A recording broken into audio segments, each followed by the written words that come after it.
Yeah, look out, Cody. All right. Yeah.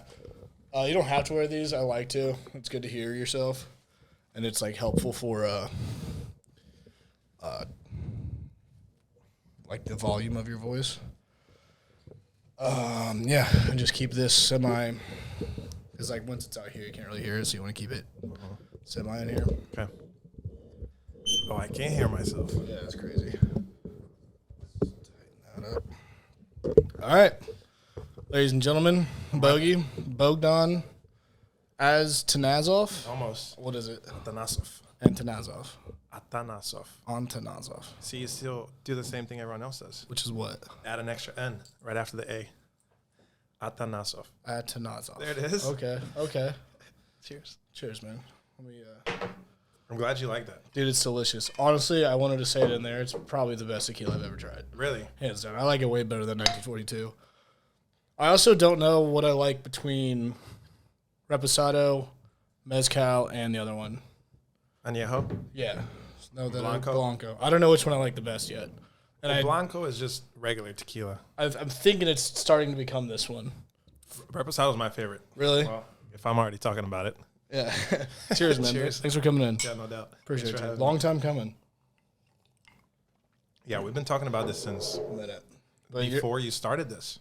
Yeah. Honestly, It was last summer we probably talked about it when I had bought the stuff, but I hadn't started yet. Yeah, it was like Gulf Shores when you started talking. I got this crazy project. I'll probably I got this list. I want to do this with you. because that was probably like right around when I bought the stuff. Yeah.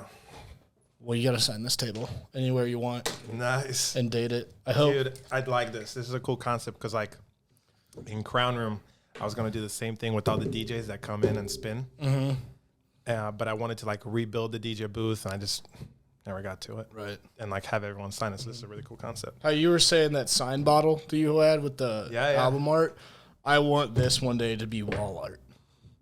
Yeah, and have this thing just be, well, you can sign whatever. There's some over here. There's some back here. Obviously, there's some. Do I have to do it now? Can I do it at the end? Yeah, whatever you want to do. Just sign it and date it at some point. Cool. All right, dude. So there's a lot of reasons I wanted you in here. Nice. Let's do it. I feel like right at home with having these on. I know, right? I always got them on. It's kind of weird hearing yourself. Also, this cord underneath, you can. No, I'm saying because, like, DJing. Oh, yeah? I'm never, like, today all day at home, like, I was working on some stuff. If I don't have headsets on, yeah, you probably feel a little weird. I'm like, I feel naked. Like, same thing with jewelry. If I don't wear rings, bracelets, really, dude, I'm so off. That's kind of how Kellen is too. He needs something on his hands or something. Who is? My buddy Kellen. Okay. Yeah, if I don't have it, I'm like, what's going on? So on last week's, Egan asked me, or maybe it was Alec that asked me. They're like, why did you want to do this? And the answer I gave is like, you are the reason that I wanted to do this kind of thing. You are one of the people that I wanted to. For the reasoning behind why I want to do this, because I was like, I meet so many people and talk to so many people with like the craziest backgrounds and wildest stories, and like I never have the opportunity to actually get to sit down and talk to them like this. And you were like one of the driving inspirations behind it because of all the shit I've heard you've done. Dude. That's awesome. So we're gonna get into some stuff. Let's do it. All right, so let's just start with your name, Okay. Bogdan Atanasov. Nice. You're Quick learner. You're Bulgarian. Yes, very Bulgarian. Yeah. Like 100%. Shit, yeah. My mom, my dad, my grandparents, everyone's Bulgarian. So you came here to the States when you were in like grade school or something Fifth like grade, that? yeah. Fifth Elementary grade? school. Out in Lafayette District somewhere? Wild Horse. Okay. So, yeah, Rockwood. So you were like, what, 10, 11 years old? 12. Yeah, 11, 12 years old. Why did you come over here? Better life, man. Like your parents wanted to? Your grandparents came over here? What's up? No, my parents. I actually, I never had grandparents. They all passed away before I was born. Oh, I'm sorry. But it's cool. Yeah. But then I have like. I've never met one of my grandpas, so. Really? It sucks, man. But then, like, for example, everyone else's grandparents, like all my friends, I call them grandpa. Oh, grandpa, that's cool. grandma. Yeah. They're all my grandparents, Little you know? familial effect Yes. for sure. But no, my parents, they grew up in Bulgaria. I mean, I grew up in Bulgaria too, but I didn't experience the Bulgaria that they did. And Like politically, economically, that kind of stuff. all of it, man. Like Yeah. you're born either really rich or you're born really poor. There's no middle class. And you don't have the opportunity to jump from Yeah. I'm nothing to following. something. You know what I'm saying? It's all about what your last name is. Yeah. But What it's not ties you about- got, this kind of stuff. Absolutely, man. It's not about how talented you are, how smart you are, how hardworking you are. If your dad's an engineer, which is not a good thing in a country like that, you're going to be an engineer making 250 Bulgarian leva, which is like $150, $150.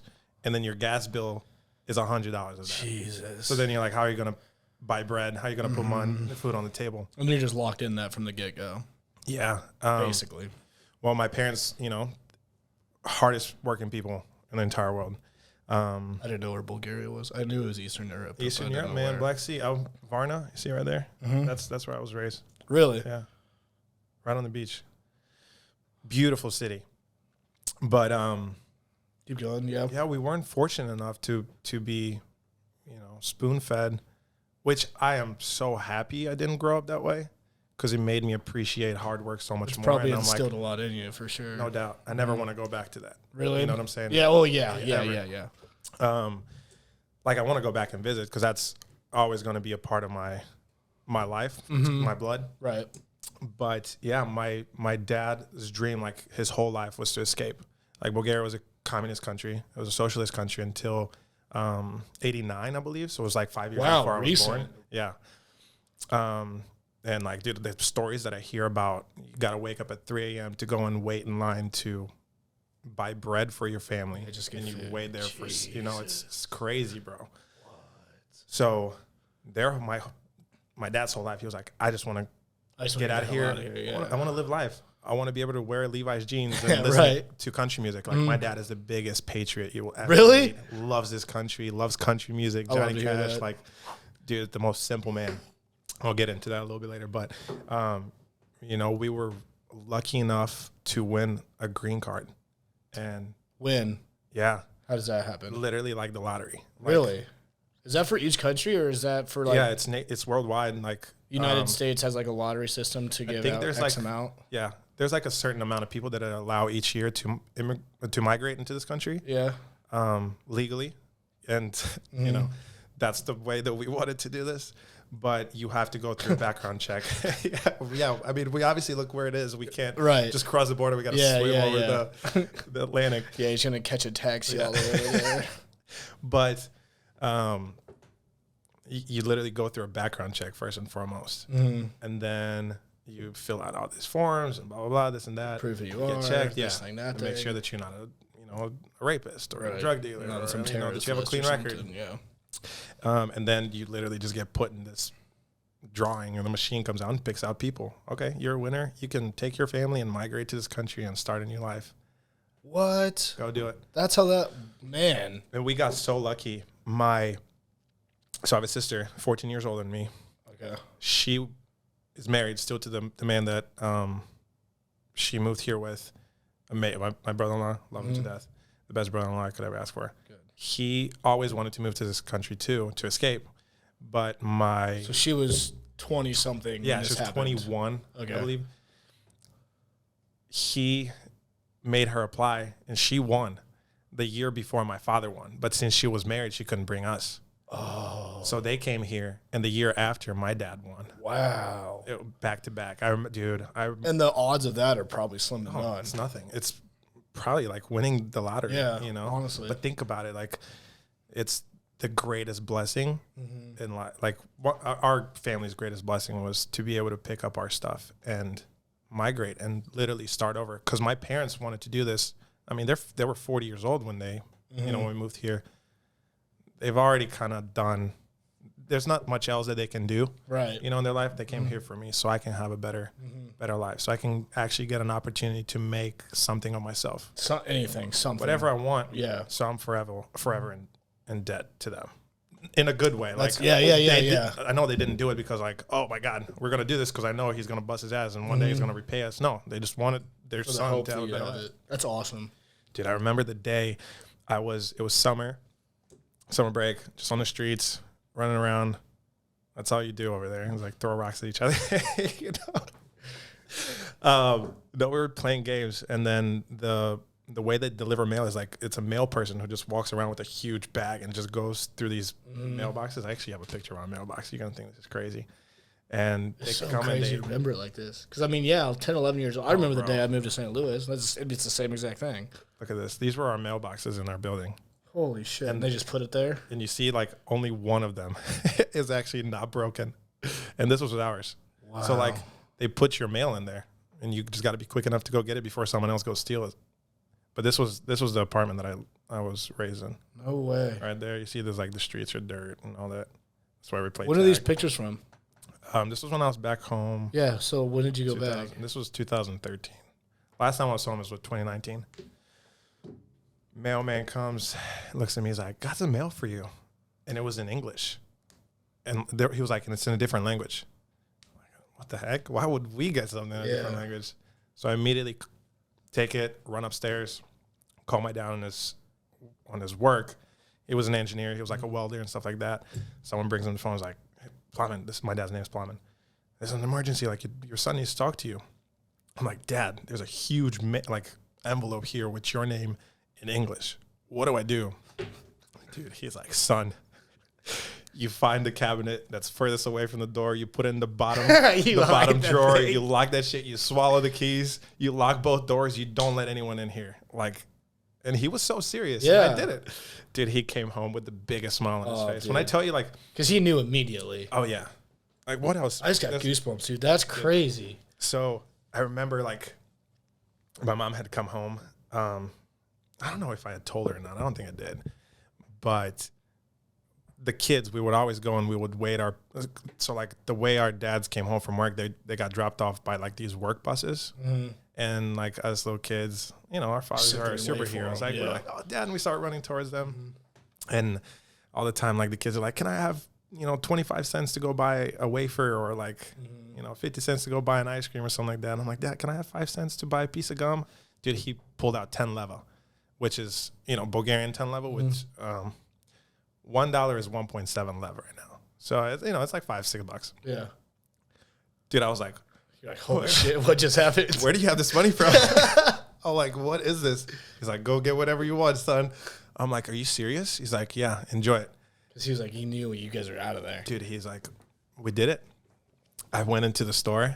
I couldn't get myself to buy anything other than a piece of gum. Really? Because you probably didn't know what to do. I didn't, dude, it felt so like immoral for me to do it. Like 10 leva, I haven't seen that in my life, And then I got home and I'm like, Dad, what's going on? He's like, we did it, son, dude. Blasting music on the radio, everybody hearing. It's amazing. It was awesome. An amazing. I didn't understand it at that time. Right. I had no idea what was happening. Yeah. I thought we were just going on like a cool vacation or something. Like, we've never been on a vacation our whole life, but to them, they were like, our life got saved, which was neat. That's crazy. Yeah, bro. I really didn't understand. I remember like leaving. All my friends were like chasing after the taxi. Like, we'll see you later. I'm like, yeah, probably next week. Yeah, I had no clue. I come here. Oh my gosh, crazy. So this is this is taken from the 2017 Visa lottery. So like, let's see. Let's just find Bulgaria. A little bit down. Bulgaria. Where'd this go? Yeah. So 46,000 people entered. From entrance to actually chances being selected. Wow. To actual visas that were permitted per total entrance was a 0.61% in 2017. Oh, like 0.5%. Huh. That's crazy. We came. So in 2017, there were actually a total of 80,000. 88,000 with derivatives, and 666 got selected. Bad number. Bad number. This is 2017. That's insane. So it's literally, from back-to-back years. A, to even have the, what word am I looking for? The opportunity. And then B, to have it back-to-back within your family. Yeah. There was my dad knew some photographer in the village that supposedly everyone that goes and gets their pictures taken by him, he's the good luck charm, and they always win. Really? Both my sister and him got the pictures from them. Maybe he is. Maybe. We need to drop him on this podcast, get some royalties. We're bringing him business. Yeah. We're immigrants. A business. That's great. Yeah, it was cool, man. So you guys came here, that was 2005, 2004, 2005. And then you've been back how many times? You said you were back in 19 and 13? No, the first couple summers, like I just went back.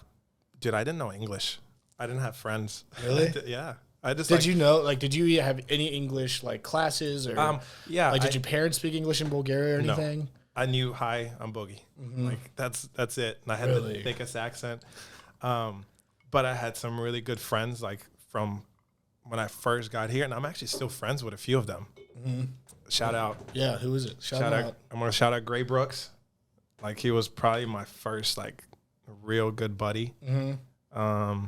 Dude, first day, he sat down with me and started reading to me. In 5th grade. That's impactful. Yeah. That's crazy. Dude, the selflessness. Yeah, yeah. That's so cool. For an 11 or 12-year-old to do that, that's really put some Real shit cool. aside. Shout out Jordan Elliott. Okay. Oh, hell yeah. She was, when I sat down, like, you know how you're in, like, pods of 4 or whatever. 6 desks put together, whatever. She was sitting next to me. And she started writing I had no idea what was going on. We had a substitute teacher on the first day, so she had no idea what was going on. This was a friggin' random kid, dude. I was in a turtleneck. Dude, this is so bad. I remember what I wore. A white turtleneck with black jeans. The turtleneck was tucked in. Oh my god. Oh my god. And black and white shoes to match, and socks like this that were high, that were not cool back then. Like, dude, I was so you probably walked in, these kids were like, who the fuck is this guy? Like, oh wow, we heard about you and seen about you on the TV. But she like grabbed my assignment notebook and started like writing stuff, and now I know that she was writing like the homework. I'm like, how am I supposed to do this freaking homework? I don't know. I don't know what you've been writing in here. You're writing the assignments of what I'm supposed to do. But it was crazy, man. Good on them. Yeah, it was awesome, for real. Why Missouri and why St. Louis? Good question. Because they just like threw a dart at a dartboard or what? It seems like it. Yeah. You know? Obviously, when you migrate here, people think of Chicago, New York. Big cities. LA, Miami. LA, Detroit, Dallas, maybe. Sure. Not St. Louis. Atlanta, something like that. Atlanta, yeah. Good old Atlanta. But my mother told my sister and my brother-in-law, who were moving in the year before us, who were moving here, to come to St. Louis because they had some people who had already moved here. When you go to a new country where you don't know the language, you don't have a car. She knew there were Bulgarians in St. Louis, or yeah. she personally knew people here? She knew Bulgarians that had migrated here. Okay. So she's like, go over there because it's going to be a lot more, impactful and helpful when you land, and there's somebody who's there to kind of guide you and get you a job, get you an apartment. So that's why my sister moved here with her husband to St. Louis, because they knew people. They knew Bulgarians. And then, of course, like we followed here because families, Right. And, they helped us so much, man. It was great. That's awesome. Come here. I mean, I think on the 3rd day I got sent to school. Like the 3rd day that I got here. Like again. just like that. Yeah. Wow. Yeah, no time to waste. My mom and dad immediately got jobs. My dad started driving pizzas. My mom was working at this nursery home. Yeah, so just started grinding $20 in their pockets, and now the rest is history. We don't need to get into things that are going on in this country right now. And like, it does seem like sometimes this country is falling to shit, but it is cool to hear like actual immigrant, like experiences where they're like, no, you don't want to go to another country. Like this, the opportunity here is just out of this world. Yeah. And like what you just said, like within a few days they had, sure, it was driving pizzas in a nursery home, but within a few days they had jobs that was putting cash in their pocket. Way more than they were making Right. back home. And they were like, they had careers essentially, Right. The only thing I'll say about it, I guess, is the opportunities in this country. It's like nowhere else from what I've experienced. And that's what frustrates me a little bit. People bash on it so much. It's like, you have no idea how bad it can be. Because we don't have any idea. That's why I think traveling is so important. Go see the world and be educated, meet people, see different cultures, taste the different cuisine. Like, there's so much to learn and experience. There's so much beyond these two oceans. Like, even just Canada or Mexico. But when you talk about Europe and Asia and Africa, to me, I'll just say this: America's the greatest country in the world to me. It's good to hear. But when you think it's only 300 years old, I think. Not even 250, something like Yeah. that. And you got countries that are thousands of years old that have dominated the rest of the world. And There's like, buildings that are 1,000 years old. Crazy. So like think about how much more there is to learn and experience. I totally agree with you. Before I studied abroad going into my junior year of college. Right. That summer, I was gone for 6 weeks. Where'd you go? We were based out of Spain. Cool. It was 4 weeks of classes. We traveled a week before and a week after. But everything was in Alicante, Spain.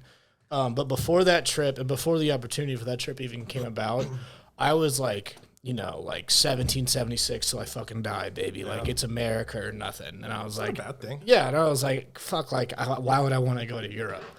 And the opportunity came up. I was like, okay, for sure, I'll do it. And since that trip, my mind, like, the way I think about and, like, view things is completely different. And I agree with you. I think it is so important for people to go and do that. What was something that, like, was an experience that was like, holy shit? Honestly, like, in general... Like, a general takeaway was, like, public transportation. Yeah. And, like, how efficient shit was. And, like, you could get... Sure, it wasn't like, we'll get in your car and you're over in Chesterfield in 20 minutes. Uh-huh. But, like, you don't have to worry about a car or gas or a parking spot ever. And, like, wherever you're trying to go, within 5 minutes, you can find the vehicle that's going to get you there. Uh-huh. And then, like, for, like, when we were in Spain, it was, like, $50, I think, for the 4 weeks of basically unlimited train rides. And we took that everywhere, every single day. Uh-huh. And, like, that, and on, like, a very macro level, like that, and just, like, how the city, like, Barcelona, how the city of Barcelona is, like, literally laid out. Uh-huh. And, like, the cities, like, where there's, like, just building, like, if you look, like, an aerial view of it, you probably know what I'm talking about. It's really cool to, like, see it. It's, like, literally, like, a perfect grid. Yeah. And, like, how they actually... Because, again, Barcelona, that's probably thousands of years old. Oh, yeah. And, like, how that's so, like, thought out, it really irritates me, like, Barcelona driving like, through, like, city squares here. Yeah. So, yeah, go ahead. No, Barcelona's, like, a different country within its own country. Like, they got their own language, Catalonian. Yeah, yeah. I think they've been trying to, like, separate from Spain. Yeah, there's a lot of, like...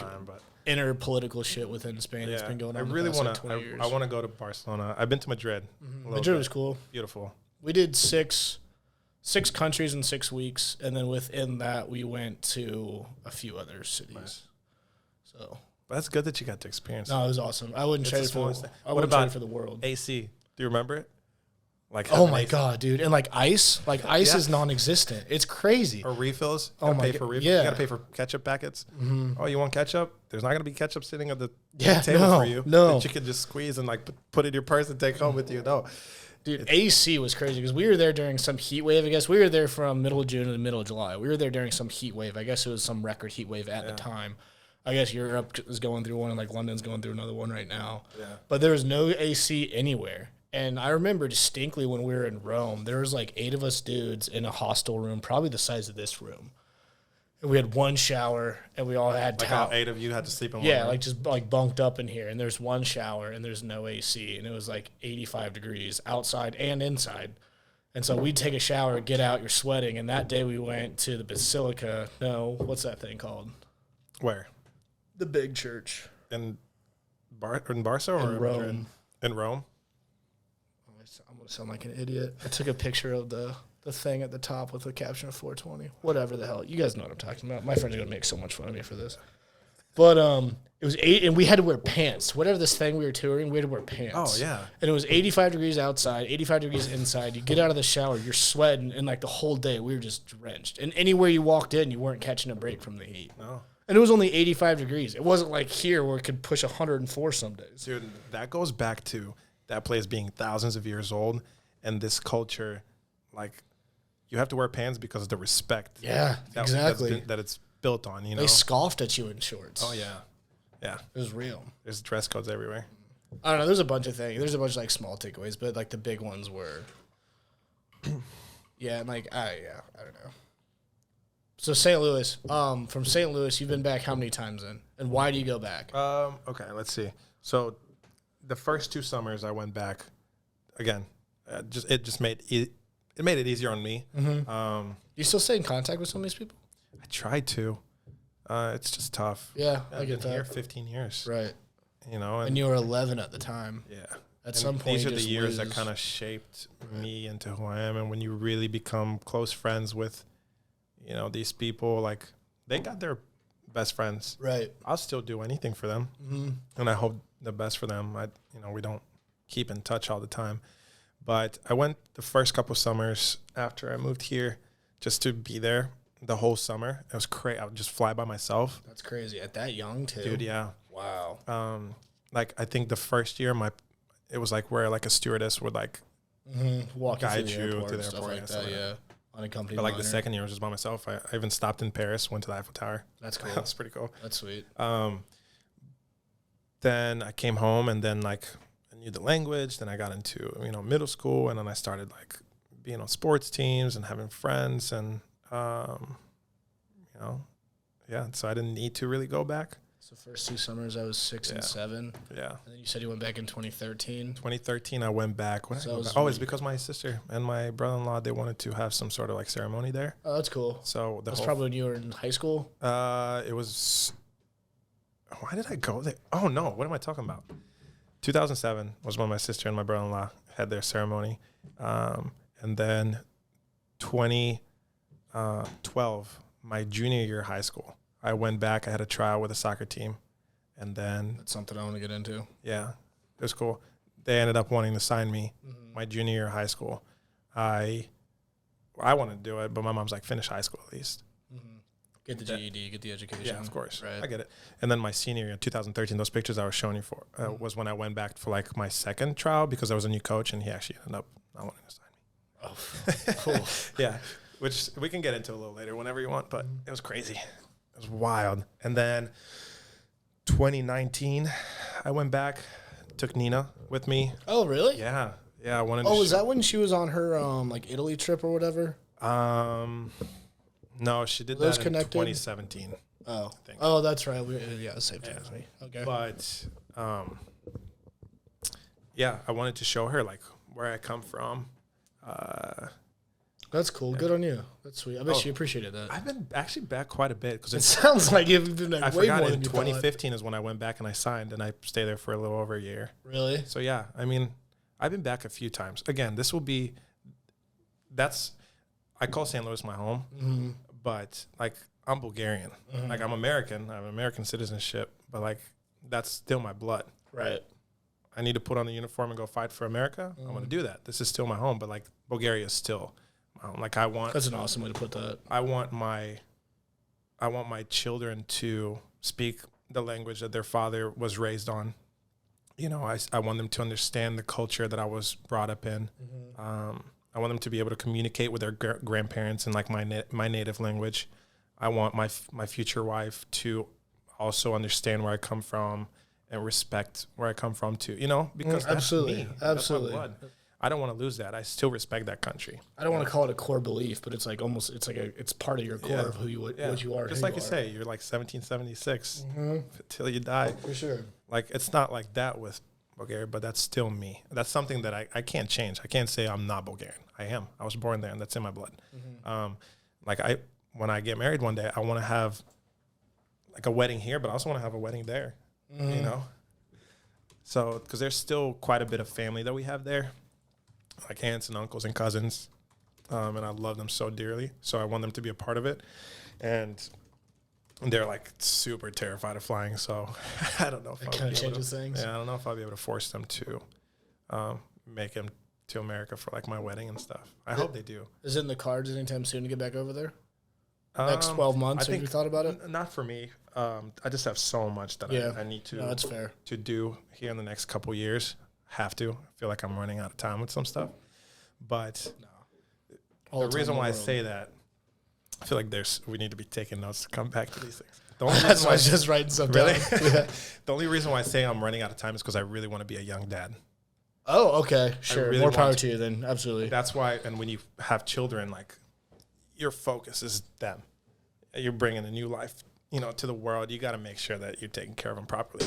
My parents had my older sister. My Caroline's 18 months older than me. They had her at 26, and they had me at almost 28. Really? So they were young parents. So I'm 28 right now. Right. and I wanted to have. Growing up, I was like, oh, by 20, I don't want to have children. It's not a thing. It's not gonna happen, Right. you know. But I still, in the next 3-4 years, I'd like to start having children. I want to be active with them. I want to be young, you know. I agree. think it I goes a agree long with way. that because that was a big part of my childhood. Was that my dad? He was young and he was like, literally active with, like, he was my coach. He was my football coach, my baseball coach, my basketball coach, all these coaches, and I want to do the same for mine as well. It's huge, man. Yeah, it was very impactful. Very. Oh my gosh. And like my development, and everything is very athletically, and No doubt. like all like the things you like the mental things you learn from sports Absolutely. are very in tune from what my dad taught me. Absolutely. Home education, I still believe to this day, is like probably the most important thing of a child's early life. Mm-hmm. Like spending time with your family. Yes. And the core values that your family is going to teach you. You know, it's so important, and it shapes the people and like keeps them on the right path. So I'm going to go out on a limb and guess that your family growing up was the same as my family, in that we had family dinners around the dinner table more often than we did not. Say that again? My family growing up, like, we ate dinner as a family around the dinner table more often than we did Oh, yeah, not. absolutely. Like, whether It was every night. Pretty yeah, much, and especially back like the home. one night that my parents went out to dinner, or like the one night that we ordered pizza, or like whatever. Every other night, like the 5 out of the 7 nights a week, we were eating together at Absolutely. the dinner table. Yeah. That's assuming that's how yours is. 100%. Sounds like it. Yeah. It was when I was younger, and now it's not the same. Now, Right. Yeah. Now every Sunday, yes, that's my, like, with work, I was like, you can bother me at any time. I don't care what time it is on those 6 days. But on that 7th day, on Sunday, Don't that's even my call family. me. Yeah. Like Which I'll is be- good. It's everything's about balance. Yes. Yeah. But no, family is the most important thing. Good. Yeah. And so you just said, what'd you say? The at-home environment, at-home learning, Home education. home education. Yeah. Don't you? So your older sister, do you have a niece or a nephew? One, two. One niece. Is it her that talks? Someone in your family strictly talks to them in Bulgarian? Yeah. Yeah. Yeah. It's crazy. Is that That little one is so that what it is? intelligent. She is oh my God, she's 12 now, 11. And she speaks Bulgarian, English, like fluently. Who talks to her in another language? So my sister will talk to her in English. I'll talk to her in English too, because I don't have the accent that my sister does, and I want her to learn how to properly say the stuff. I still have an accent sometimes, but it's not that Right. thing, I like know my what you're sister and my saying. mother. But like my dad, her grandpa, her father. Yeah, it's just my mom and my sister that speak to her in Bulgarian, I guess. That's so cool, though. That's we probably still- huge for her development, dude. We still speak, like, it's all Bulgarian at home all the time, but then she's going to turn English on because she's in school, and like I think that's becoming her primary Right. language now. But that's probably why they want to do it, is to keep that ingrained in her. Absolutely, man. That's what I was talking about. Like she was born here. Chrissy was born here. So she's like, her parents are both Bulgarian, but she was born in America. So she's American, but like she has Bulgarian in her. Again, we're not like crazy prideful people or we're patriotic, but like we want it to still be a part of who we are. Yeah, absolutely. It's not going to change. Absolutely. Is I don't know if it's just a European thing or maybe it's country by country. Do you know if Bulgaria works the same way? Gideon was telling me he has his citizenship here in Mexico and in Israel, and I think it was in Mexico. If your paternal grandfather, it goes like it can skip one generation. If your paternal grandfather has citizenship in Mexico, you can apply for it. Oh, wow. So he could apply for Mexican citizenship. Do you know if she can? Do you know if there's any like way around that? No, I don't want to say. No, yes I or no mean, because I'm yeah, not sure. right. I know that I have a dual citizenship, but I'm not sure. I'm sure there is something if, her parents are both Bulgarian, raised there, and they have citizenships there That's too. what I'm wondering, if she could go back and But get I'm it. sure there's something. Yeah. But there's like also these things where like until I had my citizenship here in America, like I had to go take the test, like the stuff that you hear, everywhere, them the test that like, supposedly the citizenship test, 60% of Americans will like fail it. I bet. Something crazy. I bet. What is it? Just like a state, like, geography, states, capitals, Some history of the questions, tests, something like that? Yeah, some of the questions are so like, what's the country that borders the north? Oh, really? So it's like a 4th or 5th grade. But like, then there's some that test. are like, but some is like, name 4 Indian tribes. Ooh, A lot of people couldn't do that. Yeah. So there's some stuff that you could definitely, there's a book that they give you and read. But what I was getting at is like, I took my citizenship test right before I signed to go play overseas because I knew I was going to be gone for a little while. And if you were not a citizen, like I was a permanent resident with my green card, if I left for longer than 6 months, I wasn't going to be allowed to come back here. So I don't know about like, really? I don't know. I have no idea if she can go back, and I don't know what the rules are. I'm sure she can. Bulgarians, there's not that many of us. They get all whatever they could get. So, maybe it's like a European thing. I don't know if it's country by country. I have no idea. And also, like, Bulgaria is a part of the European Union. So I have no idea. That's so out of my realm. She's not looking to leave this place. I don't know. Maybe she found something fun to do. Let's get into that soccer. You mind? No, brother. Let me get you. Thank you, sir. I'm sorry. I started talking about it before when we started.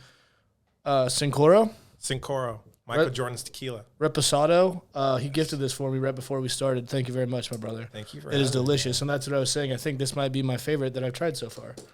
And it is one hell of a bottle. Beautiful. I mean, that's like borderline art. Yes. Yeah. He crushed it, man. Yeah. Tequila. I mean, of all people to crush something like that. Of course. He's art. Thank you. Mm-hmm. Heavy pour. I like it. We're heavy guys. I mean, if I'm going to drink this with somebody, it's going to be you. I'm glad that we can share this. I'm not much of a drinker at all. Like, my thing is, if we're drinking, we're drinking. Sure. Like, I don't casually drink because I actually don't enjoy the taste. Like, I enjoy the taste of this. I don't enjoy the taste of wine. Really?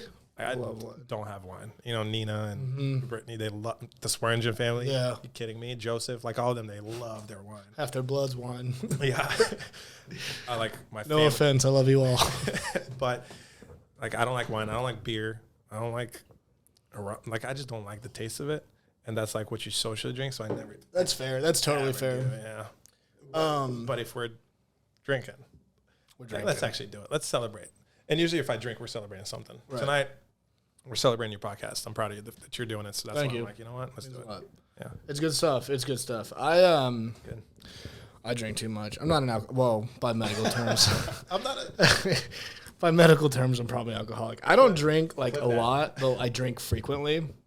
But I do enjoy the taste. Like, I love just like having like a few What's sips the difference? of wine. You don't drink a lot, but you drink frequently? Like, it's not like every night I'm just slamming beers to slam beers. Yeah. But like if I cook myself a nice dinner, like literally if I'm just eating alone, I like have a nice steak with like some potatoes and broccoli or something, I'm like, a red would really go really well with this. And so you do actually mix and match. Yeah, absolutely. Like you're not like, oh, I got this. I guess that's all I'm gonna drink. Or if Brett cooks fish, I'm like, white would be awesome with this. Okay. That kind of a thing. And I get it. I respect it. Right. My dad will not go to sleep without I was going to say a bottle of whiskey. But glass of whiskey. Yeah, for sure. Yeah. But no, this stuff's really good. Thank you. And you like it. I'm gonna have to keep an eye out because I've never even seen that before. I'm gonna have to keep an eye out for it. That's why I was like, what do I get you? No, because like call. You've Great obviously, call. I mean, like 1942. This is fantastic. No doubt. You've had it. You've had the Casamigos. No. You've had the classics. And I love that. I love trying new shit. Going back to this Spain and Europe thing, dude. Like, I was always such a picky eater growing up, and when we were overseas, it was like my parents weren't with us, my family wasn't with us, we were completely on our own, and I was like, I really have to drop basically every barrier and just try all of this stuff. Yeah. And I loved it, and that's how Britt knows. Like anytime we go somewhere, I'm like, oh, I'll get something new. I don't care. I'm glad I got you on this, man. Special bottle for real. Yeah, thank you. So let's get back to the soccer. So a few things. Soccer is also as much of you as Bulgarian. I feel like as much of you as soccer. Yeah, yeah. And you look at this. Where is it? See this thing right here? Mm-hmm. Soccer ball next to my cross. I've had this chain. My sister got this for me when I was 8 years old. Wow. And I got this ball was like my first. Actually, it was my first purchase here in America. Really? I was 12. That's awesome. So I've had this for like 20 years, and I still like. I'm still not playing. I'm not playing at the level that I was at all. I'm still playing here and there, but it will be forever. That's awesome. With me. That's really cool. Yeah, I wear this every single day. Soccer, like you said, soccer is something like I'm Bulgarian. That's not going to change. Soccer goes with me forever. That's not going to change. And so you, obviously you play here a lot, but the overseas thing, because when we were in Gulf Shores, that was like what really got a lot of the creative juices flowing, was when I heard you and Brandon just riffing off each other about soccer. And then like you guys just like casually mentioned how you played overseas, and I was like, hold the fucking phone. Yeah. I was like, that's when it was. I was like, I wish I had a microphone for this kind of shit. Yeah, he crushes it, man. He's awesome. Tell you, he's such a good guy. Great. He's one of my one of the more genuine people I've met. Crazy relationship. I'll talk about it for like 30 seconds because it's super important to me. Yeah. I grew up, went to Lafayette High School as well, and so did I. So he actually got scouted to go play pro at Villarreal, which is like a top Spanish club. He was 16, a sophomore in high school. Fuck me. Crazy.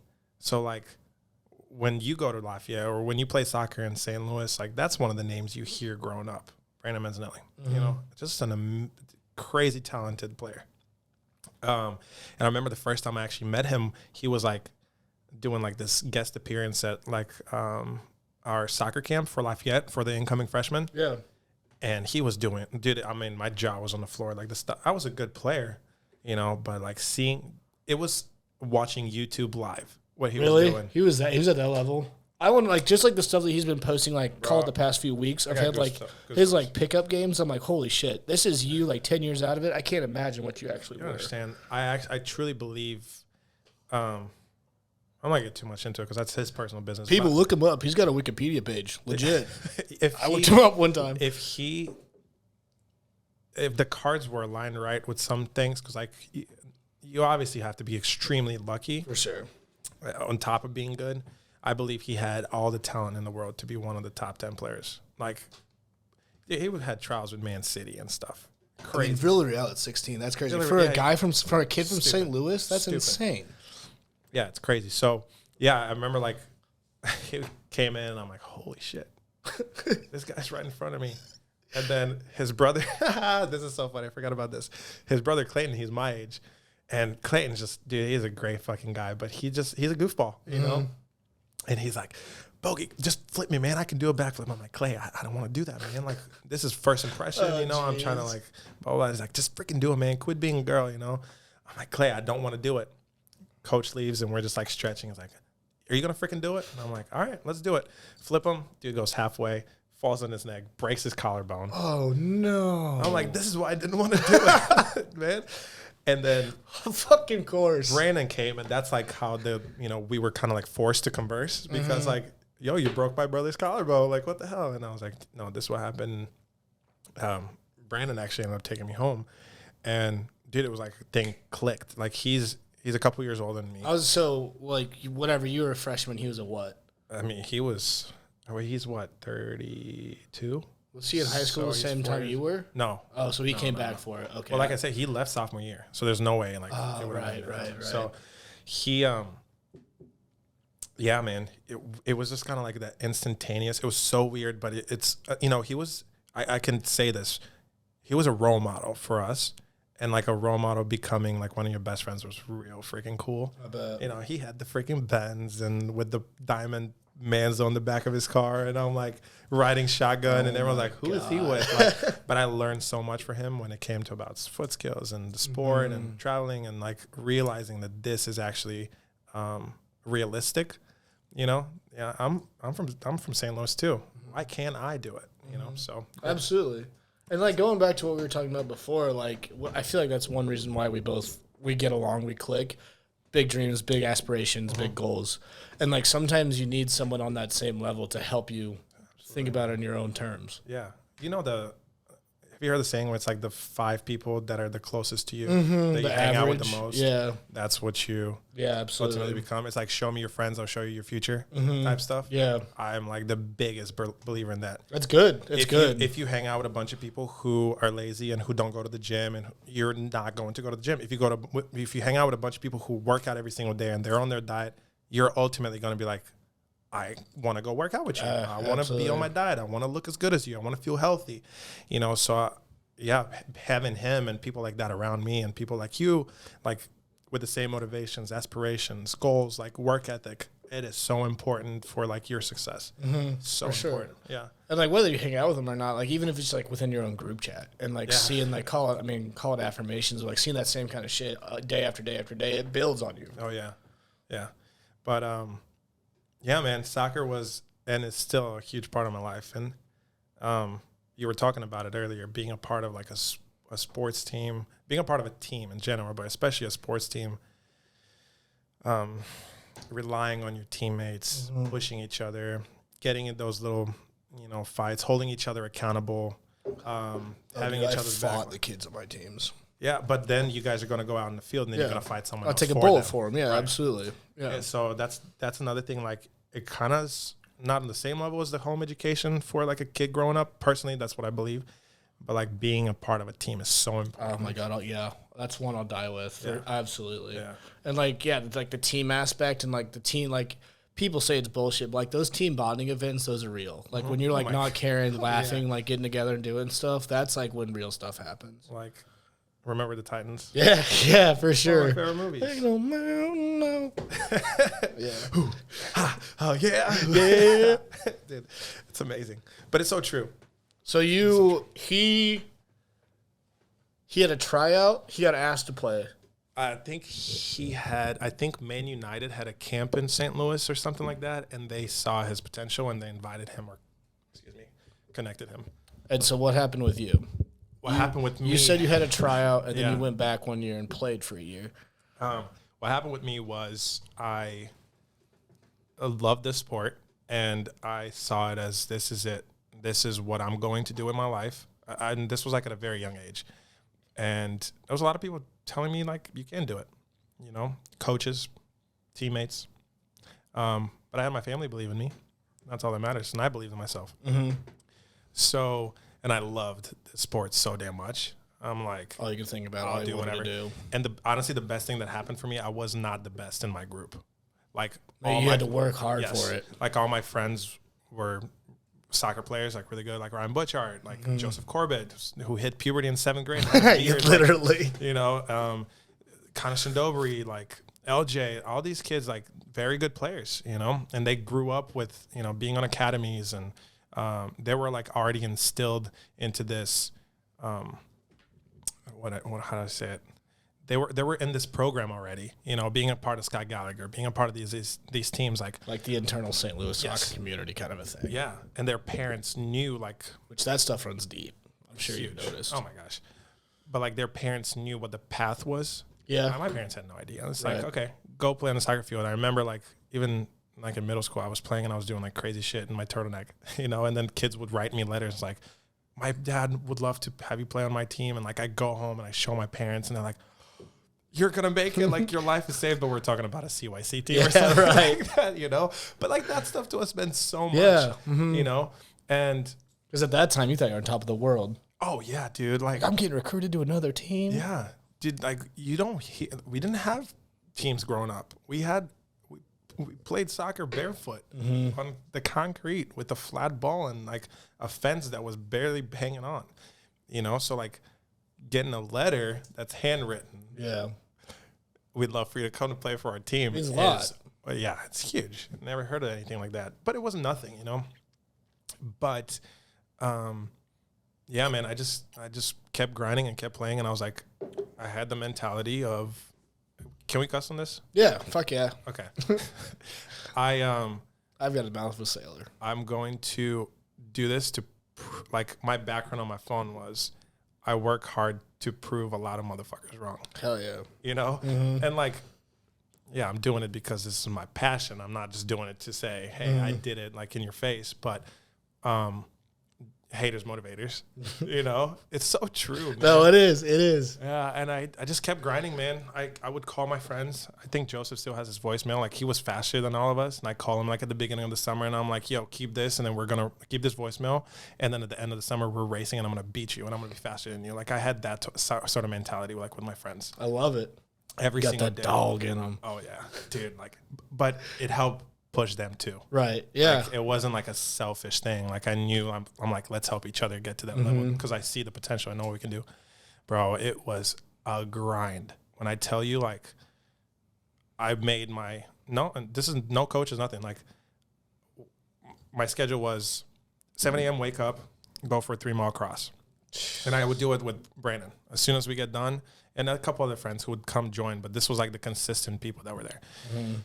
As soon as we get done, we cook breakfast. He had like chickens in his backyard, so it was like fresh, eggs, like it was good, we do that, and then rest up for 30 minutes. Then we go back out on the field, and then we're gonna do foot skills, like anything dribble around cones, anything that had to do with your touch and the ball and passing and all that stuff. Go home, rest up, and then we come back 6 o'clock at night, and it was all finishing: free kicks, penalties, corners, shots, like from outside the box. And it was 3 times a day. And as soon as I got done with that, I go home, I eat, and then I go to the gym. I work out, go home, and that was like my summers. Wow. Every single day. Like, I didn't care about anything else, bro. Nothing. Did not care about a single thing. And that's when I started. That's dedication. I noticed, like, wow, I'm getting faster. I'm getting stronger. My touch's getting good. I'm scoring from anywhere. And I have a crazy uncle who loves me a lot, who's an amazing human. And like Varna, the city that I'm from, we have a pretty big soccer team called Chernomore. It's Black Sea. Black Sea is what borders the eastern coast of Bulgaria. So it's named after that. And it's a really big team in the first division that, we've played in the Europa League and stuff like that. It's a great team. My uncle jumped the fence of one of the games. Oh, no shit. Being chased by security, and handed my highlight tape to the coach in his chest. Yeah, and like, watch him as he's getting pulled away. It's like, watch him. He's really good. And that's great. Hell yeah. They watched it, and they invited me for a month trial. No way. Yeah. That's awesome. The home team? The home team. Like, wow. Which was huge, because like, I get to go to a country that I know the language. I have a little bit of family there. It just made things so much easier. And I went there, and like the first day of practice, like, I show up kind of like how I show up here. Like, I never think I'm good enough, There's always so much that you can improve in every aspect of life. Absolutely. But yeah, I had my habits from here. Like, I show up, I didn't have my shoes tied, like my cleats tied, and everyone's like, I mean, my roommate, he played for Liverpool, like people playing for PSG's second team and like crazy teams like that. So like, these people have professional habits that I didn't have. And like, the coach was like, when are you going to tie your shoes? And I was like, don't worry, I'll tie them. I'll get to it. Yeah. Nutmegged. Oh my God. Yeah. Immediately. I'm like, what is going on? Like, and when I tell you, when people usually offer 30 days, usually after a week, after a good coach is going to know after the first 10 minutes. Yeah. Since you got it or not, it took me the whole 30 days, like, to actually showcase what I got. It was the last day of preseason, and it was a home game. And like, 2,000-3,000 fans, I think, at home. It was pretty cool. It was our last one. And the day before, they were like, what's the future of they called me the American. Like, what's the future of the American? Like, that's what they wrote in the newspaper. The American. I'm like, I'm Bulgarian, dude. Like, I'm from this city, and you're calling me the American. And I grew up the street. Yeah, dog. I literally grew up down the street from the stadium, and you're calling me the American. Like, I'm a hometown kid. But the coach was like, we'll find out. His destiny is going to be fulfilled tomorrow. Like, we're going to find out whether we want to sign him tomorrow. Tomorrow's the last game. So Final cuts. Yeah. So, excuse me. I remember like going into it, and I was nervous, but I'm like, all right, let's go. I knew I wasn't going to start the game because I wasn't good enough. But I got put in like the 74th minute. There's 90 minutes in the soccer game, so there was like 15 minutes to play. I don't know your audience. Yeah, no. Good for clarification. Yeah. You'd be surprised. But, dude, real quick, I'm not like, I'm religious. I pray every single day. I don't want to bring too much into this, but this is a super important part of it. Right before I was getting out the tunnel, a family friend, my sister's godfather, he brought holy water in a bottle like this that he had got from the church that day. And he's like, hey, this is for you. I wish you the best of luck today. You're going to do great. And he didn't say anything else. I was like, thanks. I went back into the tunnel, poured some on my hands, rubbed it on my face, and then rubbed the rest on my right leg. 74th minute, I get put in, counterattack. Like, if this is the goal here and we're attacking this way, I was on this side, corner kick. We counterattack on the right side. This guy's going, I'm full sprint, bro. This guy crosses it in from, like, outside the 18. When I tell you, I felt like a couple angels picked me up. Like, if I ever wanted to do what I did again, I would never ever do it again. I jumped and I side scissored it upper 90 far post. Oh my God. It was one of those things when what movie was it? But like Mike. Remember when he like jumped and just dunked the thing in the stadium? I was like, I can't just do that. bro, it literally felt like that. It was dead silence and I didn't know what to do, so I just spread my arms. Dude, my teammates were, that was the best goal I've ever seen in my entire life. Next morning I get signed. No way. Yeah. That's incredible. Yeah. Start training. You spent a year there. I signed a 3-year contract. I'm like, wow. Holy shit, dude. I didn't know this. I'm 21 years old, 3-year contract, professional soccer player, first division, in a European country. We were in qualifications for Europa League. Like, it was cool. And which one? That's probably the national team. Yeah. If you look, CHERNO, space MORE. So Cherno means black, and then More means sea. So Black Sea. FC is football club. Okay. So like if you see like Barca FC, that's what the football club is. Yeah. Yeah, that was us. So that's insane. This looks similar. This language looks similar to Greek. Is it? It's Cyrillic alphabet. So I don't know what. Yeah, that was our stadium. That's where I played. That's crazy, man. That's pretty cool. That was it's pretty fucking cool. He was my teammate. His name's Marcin. That guy? Yeah, Matthias Kurior. He was one of my teammates too. Yeah, but he was this Polish guy. Hilarious. I can't say it on here because I don't know who might say it. Yeah. The stories that I have about him are just fucking ruthless. We can do that off camera. Yeah, absolutely. But I might start ripping this team on FIFA, dude. But that was cool. It was really neat. It was a really cool experience because I go there. I was one of the youngest kids on the team. So you signed a 3-year contract. How long were you there for? About a year because I got hurt. I tore up my knee. And I did that because... Sorry to hear that. Shit happens. I'm here That's sports, now. dude. Yeah. I'm an extremist with everything. I love hard. You know, balls to the wall. Yeah. If I'm doing something, I'm doing it. Like I said, if we're drinking, we're drinking. Head first, yeah. You know, I don't like half-assing stuff. Which a lot of things you have to be. Yeah. If I'm working on something, I'm devoting that's why especially with working out, if I don't see that I have like 3 months ahead of me where I know that every single day I can go to the gym and eat clean and then I'm not going to do it. You know, which is not a good thing. But if I'm working out, it's 2 a days. I'm eating clean all the time. If I'm working at Ballpark Village, I'm spending 80 hours a week there and I'm busting my ass. All in, yeah. If I'm playing soccer and this is my profession, I'm getting paid the money that I'm getting paid and there's a potential of growing, I'm going to do everything and anything. If I'm DJing, I'm doing everything and anything. I'm an extremist with all this stuff. So when I was playing, I'm one of the youngest kids. I'm obviously not the best on the team at all. I'm far from it. There's players that are 30 years old that have played there their whole life, which I loved, which is good. And it pushes me. Dude, I wake up back to my roots. What I did that summer. I wake up, I go run, and then I come home, I eat breakfast. Back to your roots. I text my assistant coach, can you please meet me an hour before practice? I want to do extra with you. He would do it. And then we do the practice, but I always wanted to get extra work in. And then they wouldn't allow us to go work out without the team.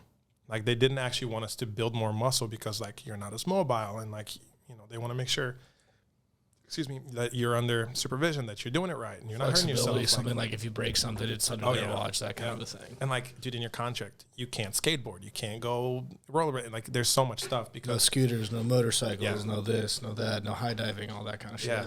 So but I would sneak into the gym and I'd work out. I would wear ankle weights and like, dude, I'm ripping out, the chest, and as soon as I get done, I'm jumping rope. Like, there was no rest, but I had that mentality where I'm like, I want to be the best on this team. Good. That's awesome. It ended up hurting me. That's how I tore up my knee, from like those ankle weights. From overtraining. And it's crazy. Wow. And that's what humbled me. And I'm glad that I experienced it. Like, I'm bummed out that it ended the way that it ended, but it definitely helped me out with, the future. Like you said earlier, it's all about balance, man. Mm-hmm.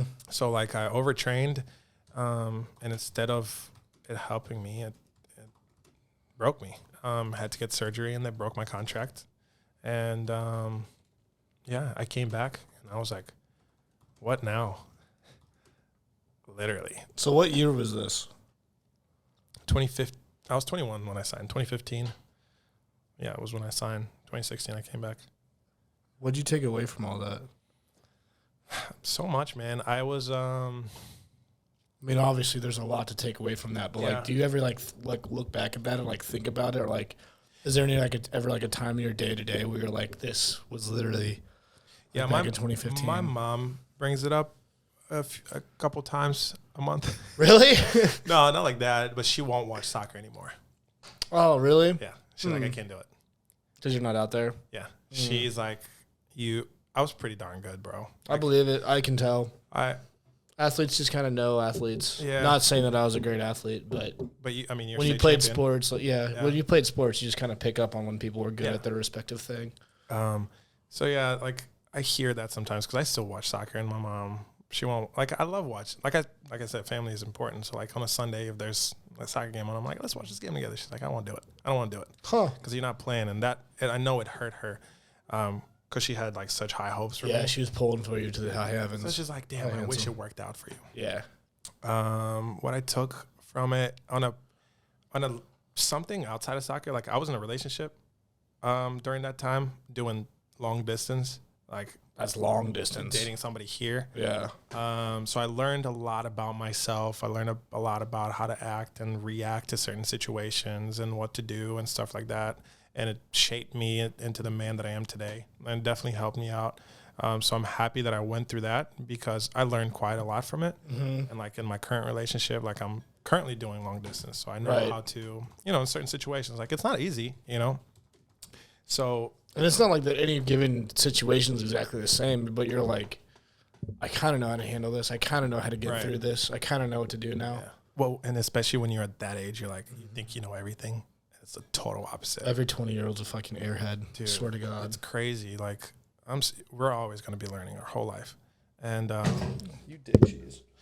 Sorry, that's a cat. Oh, yeah, go ahead. What'd you call him? Dick cheese. That's you call PETA. Is that it? But man, I look funny with these. I'm gonna wear how I wear them. Do whatever you gotta do. Yeah. Should have brought your studio set in here. I don't know where I was going at, but I learned a lot from it, bro. Yeah, like, learning every day. Giving interviews, what to say, how to act in a public eye, how to be in a professional setting. How to act like a professional, how to diet and take care of your body, and how to save money, and like, so much, man. Like, you're in a different country. I got a little bit lucky that it was my home country, but there's so much to learn, and you're like always in the public eye, so you have no room for mistake. Like, we would get fined. I forgot what it was. It's like $100 for every 10 minutes. It's like $100 fine that you're late to practice or something. Like, I can't get into some of this stuff. Yeah, but like, if we weren't allowed to be seen in public after 12 o'clock at night. And I had friends that came and visited me from here, which is super cool. So I'd have to go out and hoodie, hat, like, because they wanted to go out. I didn't even drink back then. I hadn't had a sip of alcohol until I was like 24, 25. I never drank. For real? I swear. Wow. Yeah. That's impressive. Never. And everyone, all the parties like, how fucked up are you? I'm like, I've never drank. It's just me. I'm just got a lot of energy. Yeah. Man, I know. But like I wasn't going out late at night to be partying. Like I said, I was up at 7 running before practice and getting there now. So 2015, the knee happened. Knee happened, surgery, came back, did my rehab here. They didn't want to bring me back to finish my contract. Tried to go to LA Galaxy, the second team, didn't work out. They ended up signing like a bunch of defenders and had the worst season. They couldn't score goals. I'm like, dude, I just scored 3 goals in 2 games. Like, what else do you want? Like, tried with Portland Timbers too. That didn't work out too. And then I just was like, I need to make money, you know? And what can I do? What am I good at? I'm good at soccer. What do I care about? Soccer. And I care about helping other people. So that's when I started 717 like that. Soccer training? Yeah, soccer training. And I had a lot of, I think it was like 60 clients, man. Really? Doing it full time. It was great. It was so motivating. I wanted to like build a facility and stuff like that, but obviously with finances and, you know, life got into the way. It takes a lot of capital to do that kind of shit. Yeah. But that was really cool. That was. Were you taking back like the overseas, like day-to-day drills that you were doing in practice and teaching it to like these, whatever, call it? 100%. Everything that I did with my coach an hour early, because that was one-on-one training. Mm-hmm. Oh, it was one-on-one training with a professional coach in a top division in Europe. Yeah, that stuff's invaluable. To people over here, sorry, people, but to people over here, that's invaluable. The stuff that I did there, and that's why I thought I was bringing so much value back home. Mm-hmm. Like, dude, I remember there's some stuff, I'm not going to name who it was with, just not shouting out, but there was like somebody who offered me a job to work with them as a soccer coach. And they're like, but you're not allowed to run your business on the side. Everything you have to do is through us. And I'm like, what? Why? And they're like, well, because that's part of the contract. I'm like, but you guys charge 4 times as much an hour. I'm not going to have someone that because I was like, obviously you're in business to make money. Yeah. You know, you're in business to solve a problem. So I was solving a problem of helping children who are not as fortunate enough to spend as much money, but I know that I was going to give them the best training possible. Because at that club that offered me a job, they had D3 soccer players teaching these kids one-on-one. It's like, you really think that he's going to first be able to show these kids how to properly do this stuff, and then you're going to charge them 4 times as much? Like, that's absurd. No, but capitalism. Yeah, you know? Yeah, capitalism. Which, more props to you, whatever. Yeah. But it felt morally incorrect for me to do that, so I was like, sorry, I can't do it. So I just kept running with my own thing. Good for you. Yeah, and then you were doing that for a bit. Now that I think about it, I'm thinking back to Mac and her high school. Yeah. And you were doing fantastic. Yeah, she was. Yeah, it was cool because back to being extremist. With players like Mac, like it was much more than just soccer, bro. Like with people in high school, I had kids that were 6 years old. I had players that were 23, like all over the place. With young children and with people who are going through puberty, with people who are going through their high school problems, like they're going to bring that stuff to you at practice. Absolutely. You're going to see their attitude change because of how their day went in school, and they might not want to try as hard. They might be pissed off, like whatever. So I saw that as another opportunity. Is like everything that I've gone through is like, let me teach you a little bit more about like life through our training sessions too. You know, keep going. So, you know, with some players, I like this. With some players, it was like just confidence, for example. Confidence is so important in sport. Yeah. Not cockiness. Confidence. Like it's cool. Like you knowing you can do it. Absolutely. Not having to show that you can do it. Don't be afraid. And especially in practice. Now is the time to try everything. If you fail, it's all good. You know that you need to get better at it. You know that you just need to practice more. You're not going to go and try something that you've never tried in a game, because in games is when you have to limit your mistakes. But in practice is like let me instill that confidence in you to at least try. And let me instill that belief in you to at least try, you know, just in practice here. And like I saw that as an opportunity, and then I just started realizing like I'd want to help people out, you know, much more than just like getting a soccer scholarship or just like going pro, which is, I mean, these are big things, but yeah, it was really neat to be able to connect with some of these players on a personal level. Helping them actually like deal with like the day to day. Yeah. And like just doing the sport then and there, or incorporating I don't know what exactly what you're trying to say. Like for me, like growing up, like because exactly what you just said, coaches know, and like at football practice, they like pretend your sister pissed you off. I'm like, yeah. Well, then they're like, well, then pretend that running back's your sister, and like literally, and it was just like tuning it out or tuning it in, whatever the hell it was. Yeah, some players are just like more shy and you know, in certain positions that you have to express more of like your flair and your speed, and you have to take people on, and like you have to believe in yourself and your foot skills and your work ethic. Like, so it was just like more about, you know, making them believe in themselves. But good, that's awesome. That's so awesome. I don't know if you realize like that's what you're doing here too. Like, talking about these things. Like you never know who's going to listen or who's going through something that might be some hardship. Dude, the texts that I've gotten. It's not like, okay, I say this in some of these people, it's not like I get 100 texts a day. I might get like one text from one person per episode that I put out. Like some of the texts that I've gotten were like, dude, you don't know like how much this like 3 minutes of this one episode helped me with like what I've been dealing with. And I cry. I'm like, oh my God. Like that is just, it's huge, isn't it? What's that? It's huge, isn't it? Oh my God. It's, yeah. You can't put it into words of like when someone actually gets something out of it and it's like, yeah, man, this helped me. It's like, damn. And like someone comes back to you, it's like, yeah, that actually helped me in the game. It helped me deal with this. It's like, hell yeah. That's why we're on this earth, man. I'm a firm believer that like, dude, we're all brothers and sisters. Like the way my parents raised me was, don't ever look at someone based on their religion, race, gender, whatever. We're all equal. Judge people on their character, like what kind of person they are. Not judge, but like figure out if you want to hang out around those people. Yeah, absolutely. But I don't know where I was going with that. Maybe I thought the cat was going to break something. But yeah, man, you never know what somebody is going through. So I just try to see every opportunity to just like try and help somebody out. You know, good. It's a good attitude. It's an awesome attitude. Yeah, but we're that's what I was saying. We're all put in this earth to help each other out. We're brothers and sisters, and like if there's any way that you can make someone else's life better, do it. Absolutely, absolutely. Yeah. And you pulled all that away from soccer training?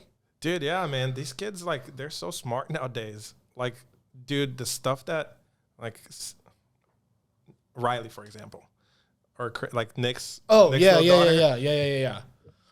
I wasn't as smart as her when I was her age. You know, like, Chrissy, my niece, like, especially with technology and stuff like that. Like, these kids are so, from what I've experienced, are so, like, ahead of their time.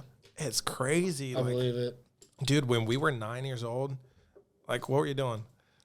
Running around? Fuck do I know, yeah. Nothing. You weren't, like... Sticking my hands in mud. Right. But, literally. like, you weren't operating a computer and, like, knew exactly, like, what to do. And, dude, these kids are so... And, like, everything's so accessible to them. And it's dangerous, you know, as far as, like... You make a good point. Now that I think about it, because I coached youth lacrosse for a stint. Yeah. I stopped for this summer, but like I coached 14U, and then sometimes I'd help out with the 12 and 10U. And now that I think about it, it's like some of the shit that like these kids would say, I'm like, how do you know that, dude? And like it doesn't matter what it is. It'd be like, how did you come up with that? And like they're just like their straight up vocabulary, and like what they're able to string together. I'm like, I was never at this level. Yeah, not at all. But it's technology is so freaking crazier nowadays. Everything is so instantaneous, which is not a good thing. It's good and bad. It's a double-edged sword for sure. I've gotten so bad with my phone. But at the same time, I'm like, I'm so bad with my phone, I'll kick myself for it. But more often than not, like, sure, I'm on Instagram, I'm on Twitter, blah, blah, blah. But a lot, like, if you open my phone at any given time, I've got, like, 19 Wikipedia pages open. And, like, I'm always, like, reading into something. And, like, you can go down into some, like, waste of time rabbit hole, but at the same time, like the amount that you can learn from this dumb little box is insane. Yeah, it is. And like you can literally start up a business and run $1 million business from your phone in an instant. I did it. Not $1 million business, but I was working through my phone for so long, bro. Like you say, it's a double-edged sword because the lack of patience. Yes. There's no patience anymore with pretty much anything. It's bad. It's gotten really instantaneous. bad. It's like with relationships, with jobs, and everybody's just so damn entitled, man. Yep. It's so frustrating, and all these young kids just like after working for what I, in my position for the past year plus, like realizing, like, okay, just hired you 2 months ago. What makes you think you're ready for something else? Like, I get it, you're working, but there's so much more to learn. Like 2 months is nothing. Like there's so many people, but and I had this conversation with somebody, but I'm like, can you blame these people? Because like a lot of these people are raised on, okay, my food's on its way. Or Done. Okay, my homework's done. Or like what, like it's so instantaneous, and that's how these people are wired. And they don't build the patience. They don't have the ability to wait and experience the journey and appreciate the journey and the hard work. You know what I'm saying? So like, who can you blame for it? No, absolutely. You can't really blame these people for being raised that way into this culture. So sometimes I'm like, God damn, like stop being so, just wait a little bit, be more patient. Stop being so entitled. Like, but then Stop being such a fucking brat. For real, dude. Yeah, but and it goes back to home education. Yeah, absolutely. As a parent, you can take this shit away from them. I am very mom, dad. Dad, I don't know if you listen to this. Mom, if you listen to this. Mom, I love you. But I am so appreciative of how my parents raised me, because there were just like little things. Yeah. Where like I remember like instances like going back years where they're like, "How'd you know how to do that?" I'm like, "That's just what my parents taught me." Like, always say please, always say thank you, no matter what. Like, treat like the waitress like they're the president, like that kind of a thing. Like, it doesn't matter who it is, what it is. And like growing up, like our home phone that was on the wall with the cord, didn't matter who called, whatever we answered, we had to say, "This is the Orban residence. This is Jack speaking." That's awesome. Yeah, until we didn't have a home phone. We got rid of our home phone like, I don't know, 7th grade, 8th grade or something like that. But it didn't matter. Like, even when we had caller ID, because we didn't know who was calling, it was like, "Orban's residence, this is Jack speaking." Do you have a home phone here? No. I feel like no one has a home phone. I think they're done. I don't even know if you can buy them anymore. I don't know, bro. I don't even remember our phone number. I saw the last time I saw a home phone was this kid is pulling a prank at like a university. He walks around, he like picks up girls, and I don't know, he did like some stupid pickup line, and he's like, "Okay, well, will you give me your number?" And she's like, "Yeah, of course." Was that a home phone? Was that a home phone? But like, he's so smart. So like, he's like, "What's your number?" And then like, of course, he has the mic and the headphones on him. But then like, for example, you're back here and I'm doing it, and then like you hear the number, and then you're putting it into the cord phone. Yeah. And then you call her off your iPhone, so she thinks that it's actually calling off the phone. That's incredible. Brilliant. It's funny, but that's the last time I saw a home phone. I don't think anyone else has used it. I bet that'd actually get a lot of girls just because they're like pure amazement out of it. Yeah, they're like, "Oh, it's funny. It actually worked, huh?" Yeah. No, home phones, I think they're extinct. I hope they're extinct. There's no use for them. No, there's not. You just get a bunch of those calls. I already get enough spam calls. I don't need another phone. The spam calls are coming on these now. It's ridiculous. I don't need another phone. Just get spam calls. Yeah. All right, soccer and soccer overseas. I kind of want to get into what your current position. We got a lot to talk about. We got time. It's 9:26. An hour in.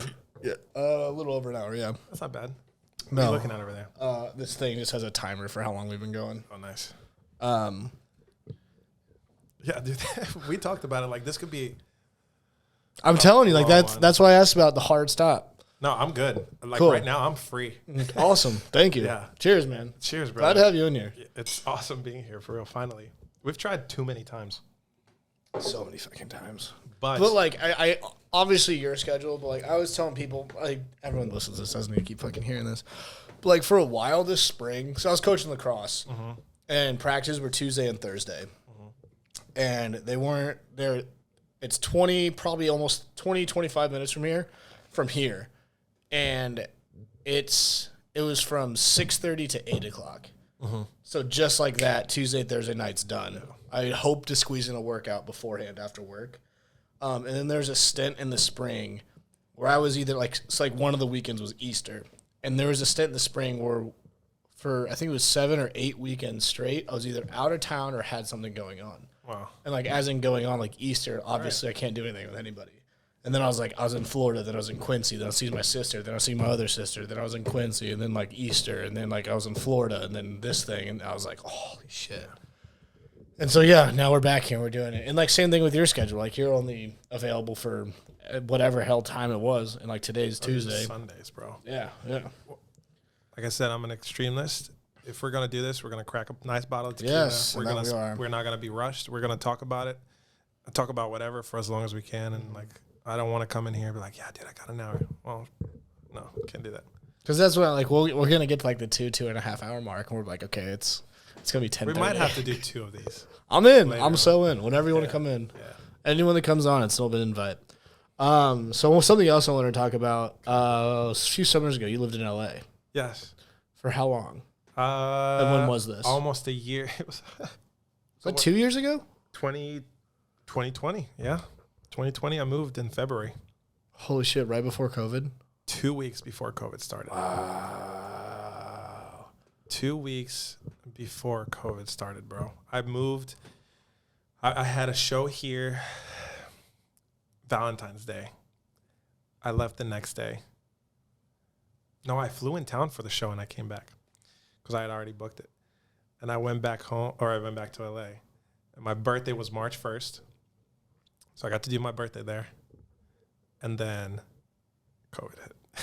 Jesus. And I'm like, and you were out there to do shows. And I was out there to to do take over the world. Big group events. I was at the same spot that I'm at now, unfortunately, with like how I feel about St. Louis, where like I think there's a ceiling in the city to certain stuff. I think the city is fantastic to raise a family, no doubt. I would do it one day. But going back to there's so much more to the world. Not that I would ever want to raise a family in LA. It's just ideally, it's not idealistic for me. But as far as opportunity with what I want to do, you cannot do it in St. Louis. I've done everything possible in St. Louis as far as gig-wise. Like played at every club, right? Headlined the biggest club. There's only so many. Like, what else can I do to help me get to that level? Like, as far as exposure, you know. And you need to be humbled and challenged. I hate getting comfortable. I hate it, bro. And I just started feeling comfortable again, and that's why I'm doing what I'm doing now. Growth comes from uncomfort. Mm-hmm. Yeah, bro. So you're out there. How long were you out there for? Like a little less than a year. You were gone for a minute. Mm-hmm. And what were you doing the whole time?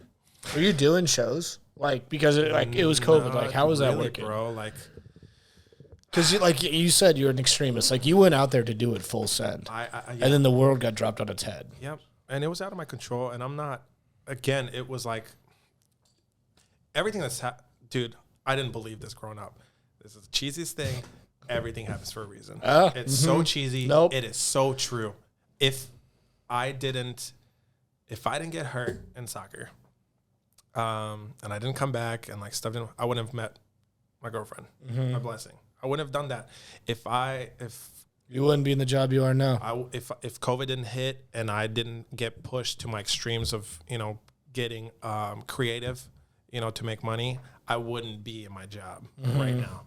If I didn't, like with DJing, I wouldn't be in DJing if my stuff with soccer didn't happen. And I'm way more passionate about DJing than I was at soccer. Good. Yeah. But it takes that kind of shit for you to realize that. And I realized like the DJing and performing and music and all that stuff has been me for my whole life, even though soccer has been my whole life. Yeah. It just took this kind of stuff for you to realize it. But I promise, dude, everything happens for a reason. When you're younger, of course, you think the world's against me, like, why me? Like, all that stuff. But take a breath. Why me? Why me? Why always. me? And I was the same. I was the guy to do it. Like, what, cussing and punching my wall. Like, so stupid and ignorant. And, take a deep breath. Life doesn't stop. You better roll with the punches, man. You better keep going. You need to figure it out if you're trying to reach your goals. Life doesn't stop. Yeah, life stops for nobody. And we only get one shot at this thing called life. So... Pause. As cheesy as it is, I don't know how this kind of stuff works, but in this notes app for this podcast, like the very top thing is one of the top things is like, how some podcasts have like intro songs. Yeah. I want mine to be All Star by Smash Mouth because it's like the world keeps going and don't stop going. I haven't heard it. You don't? Yeah, no, you know that song. The song from Shrek. Oh yeah. Okay. I know what you're talking about. Yeah, just like the beat, like the intro to the song. No, Yeah. sorry, that one. You do that. No, go. All right, state your name and power. Yeah, this shit. Yeah. All right. I hit the ground running. Didn't make sense not to live for fun. Sing it. Your brain gets smart, but your head gets dumb. So much to do, so much to see. So what's wrong with taking the back streets? Hey now. Yeah. And like as cheesy as the song is, like the lyrics are just so I don't know. The song has always like just struck a chord with me. So sorry. No, Yeah. you're good. Everything happens for a reason. It does. So, L.A. I get there. Sick. My roommate's sick. After all this, I want to hear about like actual thoughts on LA, the city. So keep going. Okay. Yeah. Because I've never been out west. It's cool. All right, I'll just talk about my experience, then we can talk about the city. Sure. I go there. It's cool. It's cool as hell. Like you just, dude, you feel the energy. Like it's the weirdest thing. I don't know if you're like into that stuff, but like energy. I've heard a lot about that. You get in that city and you feel like people are here to do something big. Like it's the weirdest thing, but the aura of the city is like, wow, big things happen here. Good word. Yeah. But I'm like, I'm ready to just go. I'm ready to take over, and I'm coming off like a big high. It's so funny. This is really funny. I'm gonna fast forward a little bit. Hold on. I'm gonna No, you're good, man. Whatever. I'm gonna track back a little bit. January 4th, 2020. Okay. Headlined the biggest nightclub in St. Louis, Rise nightclub. Was I there? I You was were there. Yeah. I got Peaking. Like yeah. at that time, I'm like, wow, and it was huge, massive. That was so much fun. December 20-something, 2020, I had a gig at Dillard's in South County. Oh my God. Yes. Straight down. But you know how I see it? Yeah. I see it like this. Rise, Dillard's. Because I'm still on a journey. It's just a little bump in the road. Yeah. So that Just was a little speed bump. Overall, that was 2020 for me. That's crazy. But I said, I'm going to do whatever it takes to make it. And I got actually a few gigs out of that Dillard's gig. Like, what do you play at Dillard's around Christmas time? Like, I'm not gonna play Mariah Carey on I will not do it. But you bet your ass I'm playing On My Mind by Diplo. And the 70-year-olds are like, okay, this is different, but it gets my hips moving. Like, even though they can't move, they're walking down the aisles like this. Dude. Honestly, though, dude, that just shows like determination right there. Like the fact that you were at Rise beginning of the year, and then obviously no one knew what was going to happen in 2020. Yeah. And then for 11 months later, for you to actually, as low as that sounds, Dillard's in South County doing a thing around Christmas time, like you were still out there trying to get it. That says a lot. Not just, it wasn't just like Dillard's in South County. When you think about Dillard's, like it wasn't like the whole Dillard's. It was like the second floor tucked away in the back, like like one section of Dillard's. So I don't even want to say it was like Dillard's because that sounds kind of nice. No, I'll give you the benefit of the doubt, dude. Bro, can you imagine? Like my name was it went Bogi, then I forgot who. I have a screenshot. Then Tiesto. Like that was the lineup. At Rise. Then like 2 weeks after me was Tiesto.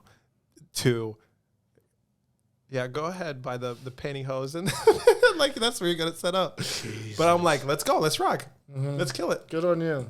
It's a great attitude to have. Yeah, dude, you're never good enough. And I think I've had to be humbled a few times in my life. We all do. I don't think a lot of people are humbled enough. Yeah, but it is what it is. Anyways, LA. I get there 2 weeks after. I got to celebrate my birthday in San Diego. Seeing my favorite DJ was super cool. Made the trip by myself. I picked up Haley Sands. Do you know her? Like one of my best friends. She lives out there. Sorry, Haley, if I do know you. Yeah. So I got to spend. Who's your favorite DJ? Matroda. The one. They were literally, Jack and Alec were just talking about him too. Yeah, I just brought him to Crown Room. Really? Yeah, he was just in Crown Room. That's right. A few weeks ago. No, I like Month ago. March 20. Dude, it's all jumbled to me. It's all right. We have a DJ every month, so like, but yeah, that was sick. Every time that you've texted me and then like I've actually showed up with my buddies, we have had the most fun.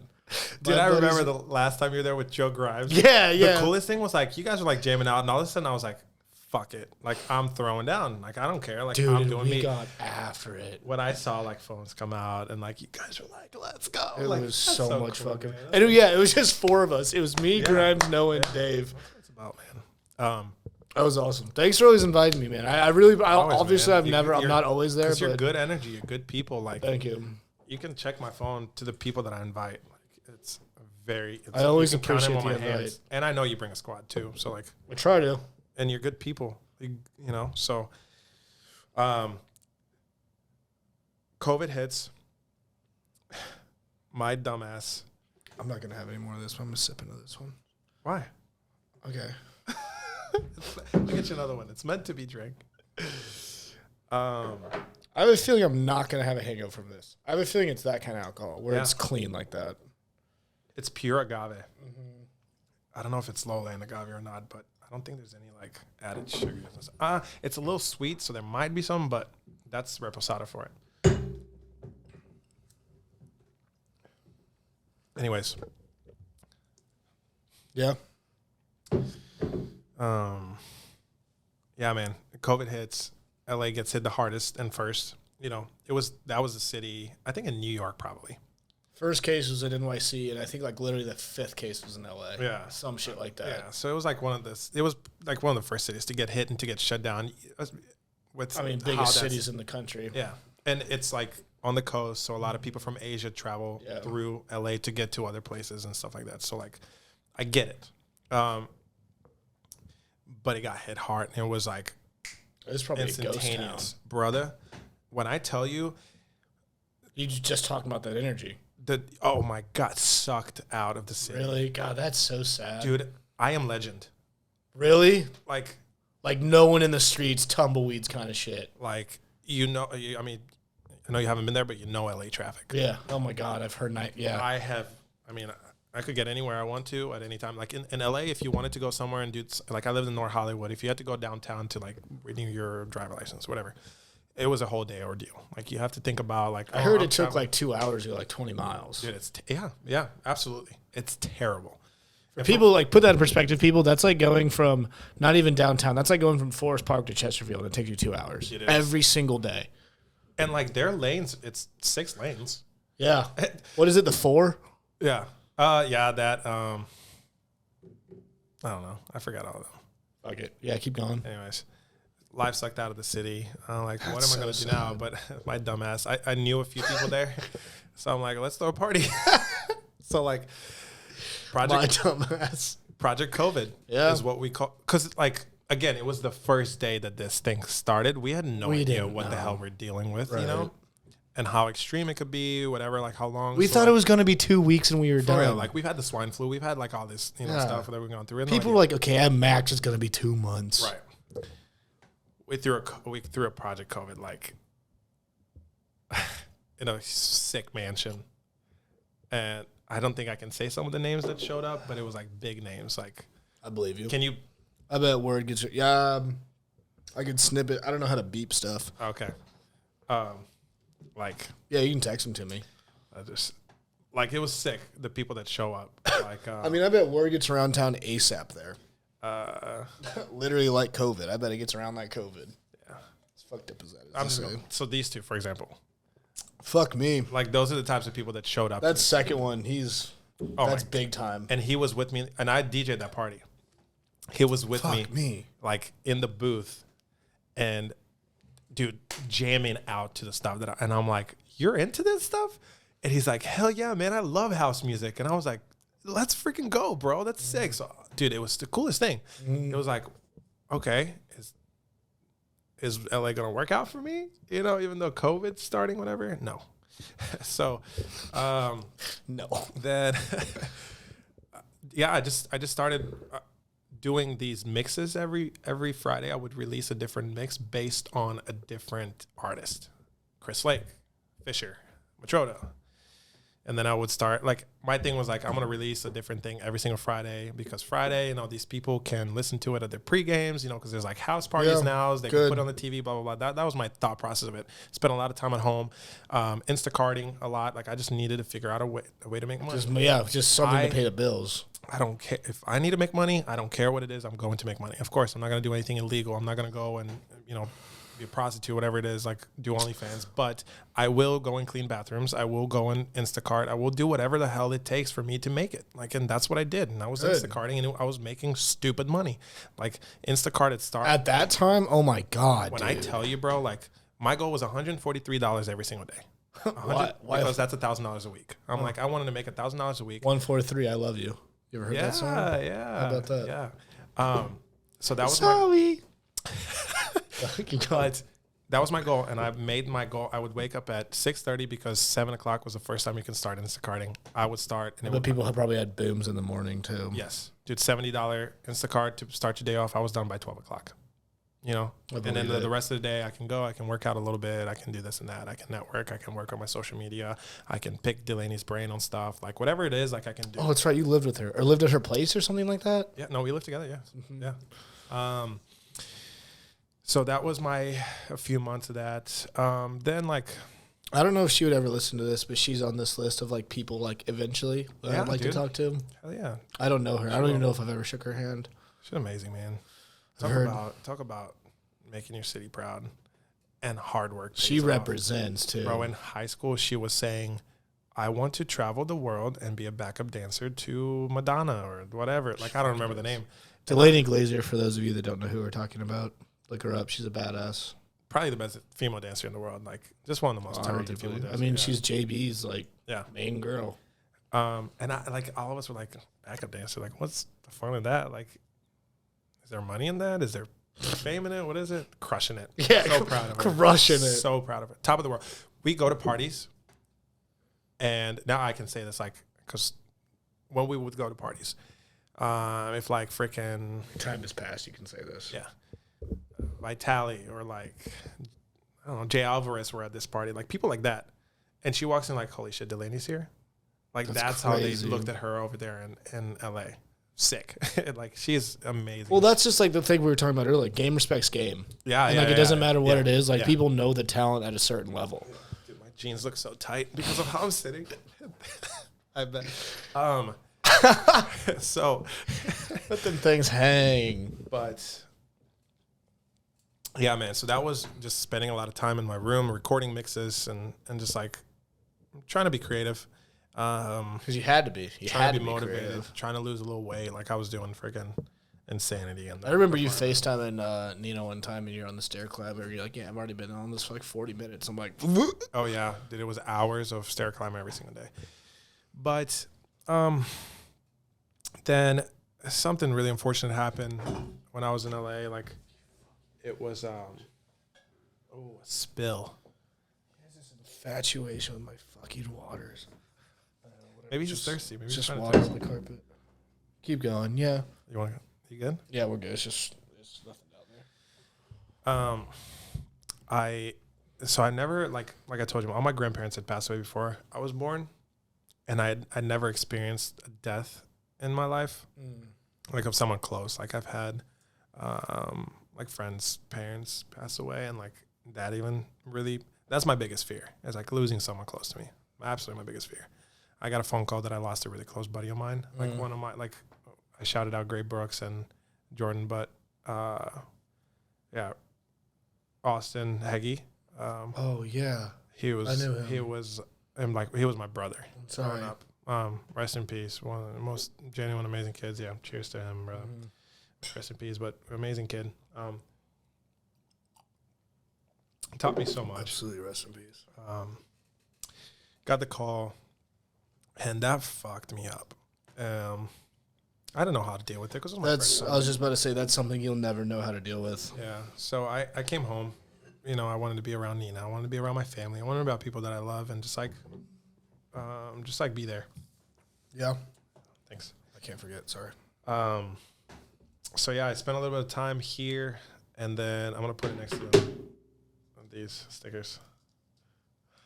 What is it? Yeah, yeah. I got these from somebody. I'm like, hell yeah. But yeah, so I came home. I spent a little bit of time. I went back and I'm like, all right, what now? And like it was slowly starting to not get better, but like people were out, whatever. Then I got brought on to be Basic Vodka. It's a vodka company. I remember Basic that. seltzers and all that. So I got brought on to be their DJ for all like their influencer parties out in LA, which was really cool because there was some dope. Actually, his name's Pearson Fode. He's a good buddy of mine. His movie is #1 on Netflix right now. What movie? Man in Toronto. Dude, I want to watch that. Yeah, that's I was thinking about watching it last night. Didn't I? It was too late. Pearson wrapped my groin. I'm gonna With don't tell Kevin me. Kevin Hart. Hart and the old white guy. Do you want to say tell it? me. Who is it? Do you want to say it? Don't tell me. Oh my god. Not Bruce Willis. He's from Zombieland. Woody Harrelson. Yeah. Yeah. So that's my buddy, Oh, bro. Pierce, look right there, the fourth guy. Yeah, keep going. I think he's the bad guy. I haven't seen it yet. I haven't either. He actually It wrapped. looks cool though. I'm probably gonna check it out this week. Yeah. He wrapped my groin when I tore my groin in soccer. He would play soccer with us. Great guy. Great story to him too. Fantastic person. Really? Yeah, man. Moved out to LA. Damn, he's a handsome son of a bitch. Brother. Like when I tell you, this dude is built Brother. in a. Like, Well, yeah, look at this fucking picture. This first picture. This fourth picture. No, that's nothing. Oh, and he's tatted too. God damn it, dude. Where? No, he doesn't have tattoos. Oh, he does. Are those real veins? Those aren't real veins. They're Bro, he's jacked. All right, yeah. All right. I look at dudes enough. Great. Anyways, you wrapped your groin. He was out at these parties or whatever.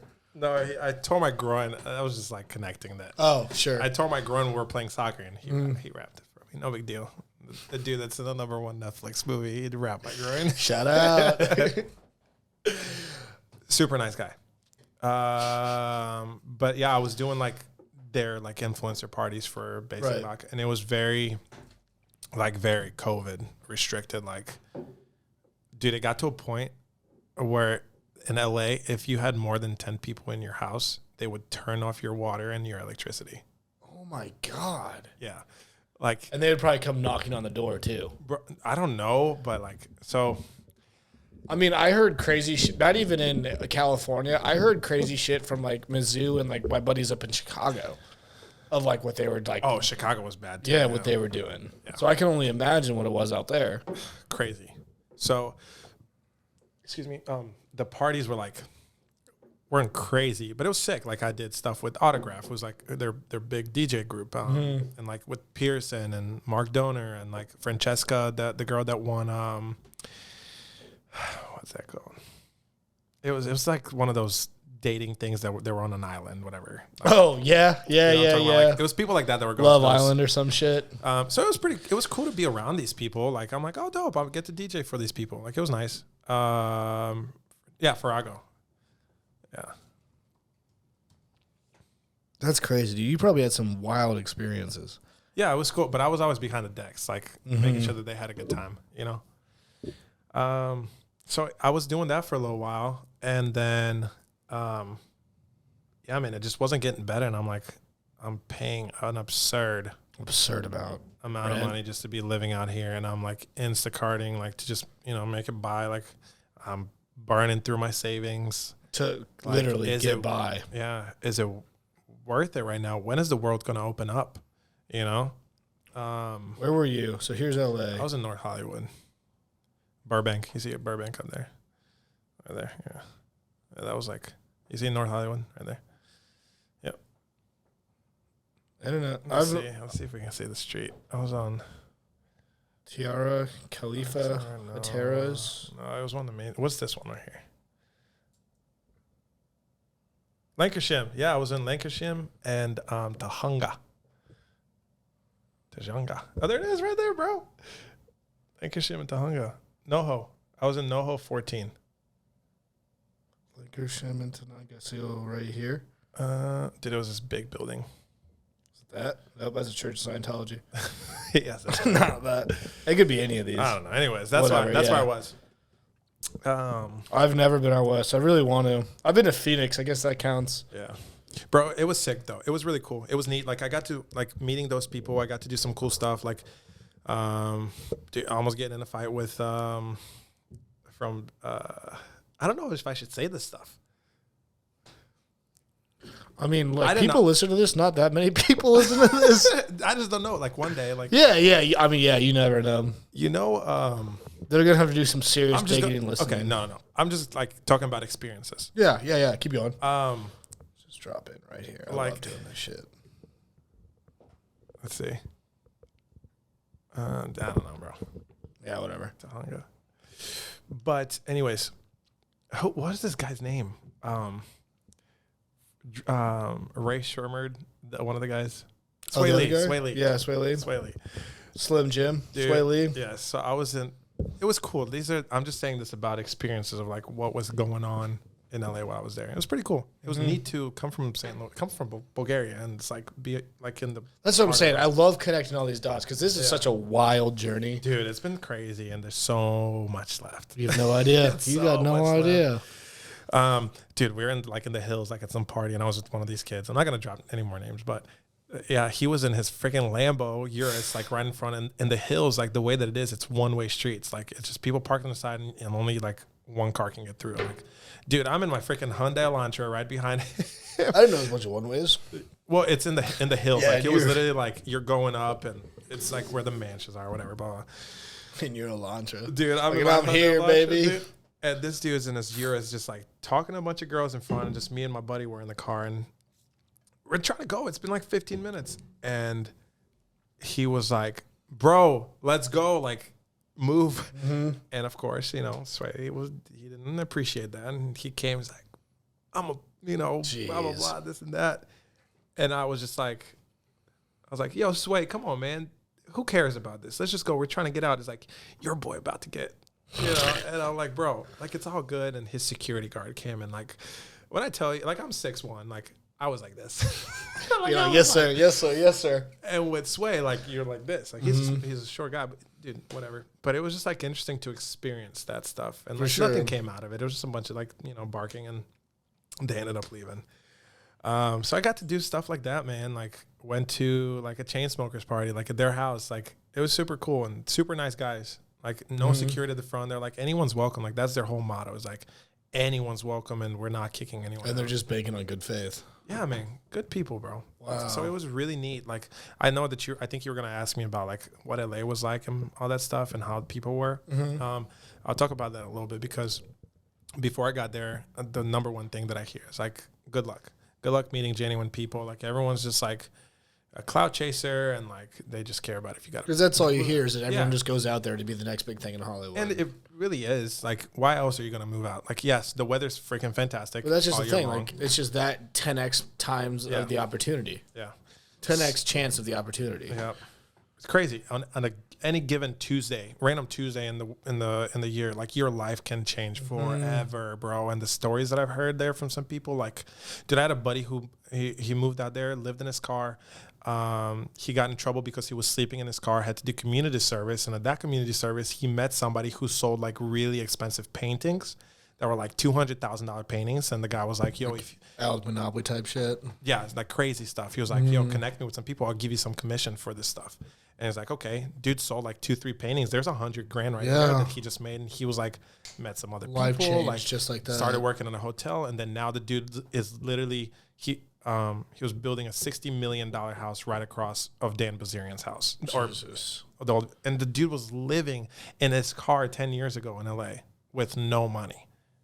And like, I don't knock any of this because I believe it all. Because any of my friends, and not even like, I only know so many people that have, I don't even want to use the word live there, but have even been there for X amount of months or whatever. Just friends that have been out there and visited for just like, call it like a week or whatever. There's like the people that you see just like walking to get coffee. It's like, you wouldn't believe who we say. Yeah. And it's like, yeah, you'll just like see like these comedians just like out at lunch, or like you'll just like see Matt Damon walk across the street, or like Adam Sandler just like taking his dog for a walk. It's like, it's not like you'd see them in St. Louis. Like it's just what that city is now. I don't know if are we allowed to snack on here? Yeah, I'm not for sure. Chew into the mic, but I ate 5 hot dogs on here one time. Oh, that was when you like. How many did you have to eat? I had to eat 73. I only ate 35. Why 73? 74? Was it 76? 74? It was whatever Joey Chestnut ate at the competition last year. Whatever he did in 10 minutes, I had to do in 7 days. You got through how many? I think I threw up on like hot dogs. I threw up on hot dog 30 or 35. I don't remember. Oh, shit. So you did some. Yeah, halfway there. I ate 10 a day for like 3 straight days. And then on lunch on like the 4th. Did you load them up? Yeah. Oh, yeah, most of them. Because I ate one plain one. I was like, I'm not doing 70 of these. So then I put like chili on some. I put cheese on some. I put like jalapenos on some. And you probably got like the big ones. Oh, no, I got the smallest ones I could find, dude. When you think about like, when you say 10 hot dogs, it's not that much. But when you actually think about it, eating 10 with the bun and everything. Like, sit down and eat. So I did it 5 at lunch and 5. I can't believe we're talking about this. I did 5 at lunch and 5 at dinner a few days in a row. And, like, despite hot dogs, like, outside of, like, chicken nuggets, think about sitting down and eating 5 of anything. It's a lot of whatever you imagined. Like, did you do any, like, chips and stuff with them? No, it's just the whole thing was... See, I feel like you went wrong about it because... we had stipulations within our league because it was fantasy football. Oh, it's like you had to just eat hot dogs for 7 days and you had to eat all of them. Well, that was another thing is, like, if I ate all 10 hot dogs with the buns, I was already at, like, 2,200 calories, 2,400 Yeah, calories. but why not wake up and just, like, try to You ever eat eaten a hot dog at 9 in the morning, man? Like, it was a bit, like, there was just no way around it. Like, it just was awful. It was so awful. Okay. Yeah, so we can eat on here. Okay, cool. Can we do a hot dog right now? Thankfully, there's Nice not been little any in this house since I've had to do that. Yeah, have you had a hot dog since? I've had a brat. I've had a few brats. I don't know if I've had a hot dog. Oh, yeah, I had a brat. I might have bought one at a golf course one time. But you're not like, oh, I'm never eating this again. Or are you? It's gonna, yeah. Like, there has to be, like, unless that's, like, the only thing. Like, at some golf courses, like, if they don't have burgers, the only thing you can get is a hot dog. And so, like, if that's my only option, I'll eat it. So you're like, I'm done with hot dogs. It's a little PTSD? Yeah, I'm done with the hot dogs. Yeah. We can get into it. That is funny. I didn't poop for, like, 3 days. I bought laxatives. No way. Yeah, it was Why? bad. How does that affect your... I don't know. I thought it was going to be the exact opposite. Right. But, like, 48 hours passed, and I didn't poop. And I was like, this... And, like, I was, like, drinking water and, like, having trouble, like, getting it down. And I was like, I got to clear myself out. So I bought laxatives. That worked. Damn. And then, like, on, like, the third day, I think, I had Spencer. He was in here, and I ate 5 with him. Fun backstory, everyone. After we were done with Spencer's, I, like, drank a beer, and I was like, this isn't happening. And then I went downstairs and threw up, like, 5 hot dogs. But, yeah, that was that. But, yeah, like, L.A., like, I've heard it's, like, anyone that's gone out there, even whether it's for 3 days, like, for a festival or, like, you know, to experience just L.A. for what it is, just go to the beach or whatever. I've heard there's, like, it's not, after, like, the second, third day, you just, like, see people. And, like, it's like, yeah, you'll take a picture of them, but, like, you're not running up to them because it's, like, everyone's just like, yeah, that's just so-and-so. Yeah. I got a little lucky, bro. It's going back to what I was saying. Like, people think that, from what I was told, that's the building, by the way. Really? Yeah. That's funny. Yeah, bro. That's where I lived. This one? Yeah. No Hope 14. I was right there. I was in this building. That's funny. You just saw that. Yeah. And then if you go forward, like I would play soccer. If you go down, keep going. Dude, the homeless there is so bad. Right here? That's where it starts, but like a little bit further down. Right. So those are the tennis courts. I would play back there. I would play soccer back there, like with a bunch of kids. Hell yeah. Yeah, it was pretty cool. That's where I got my exercise. Was the homeless actually that? Yeah, so tell me about, like, L.A. in itself. Terrible, bro. Really? It's that bad? Yeah, and like, well, think about it. Like actually, like, tents everywhere? Go back to the road. Yeah. For those of you listening, we're on Google Maps, go poking right. around. Go this way. There's a bridge. Keep going. Dude, it might be the worst in the country, bro. I've heard And it's like, L.A. and Austin. There's no laws, I don't think, against it there. No, because, like, unless they're on your, like, personal property, you can't do anything about it. And if it's just city property, they can Keep just going. It's stay coming up. there. It's coming up right. I think you This can bridge? see like the Oh my god. Right. Oh, you can see tents right there. Oh, That's what I'm saying. Oh my god, there's so many. Bro, when I tell you look at that. That's where it's really bad. If you're homeless, think about it. Where do you want to go? You don't want to go somewhere cold. No, You want to go somewhere like the nice. weather is fantastic there, you know? Bro, And there's again, so it's a many. city that at any given time, like David Dobrik can come up to you and be like, here's a car. Yeah, here's $100K. For real. Yeah. You know, so like that's why. For everyone real. goes there. Yeah, no jokes. And with laws that lenient, I mean, Yeah.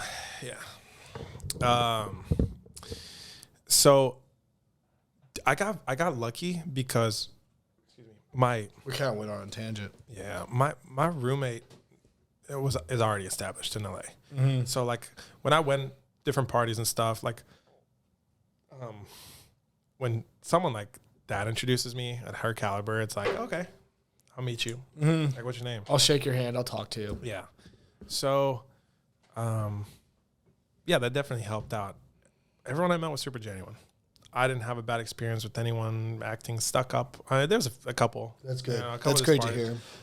But think about it. Like, a lot of these people were me, I was about to 5 say years the ago. same exact situation, you know? So, like, but they just got their lick. yeah, dude, they went out there and the same thing. And, like, a lot of these people, they just want to see other people succeed, you know?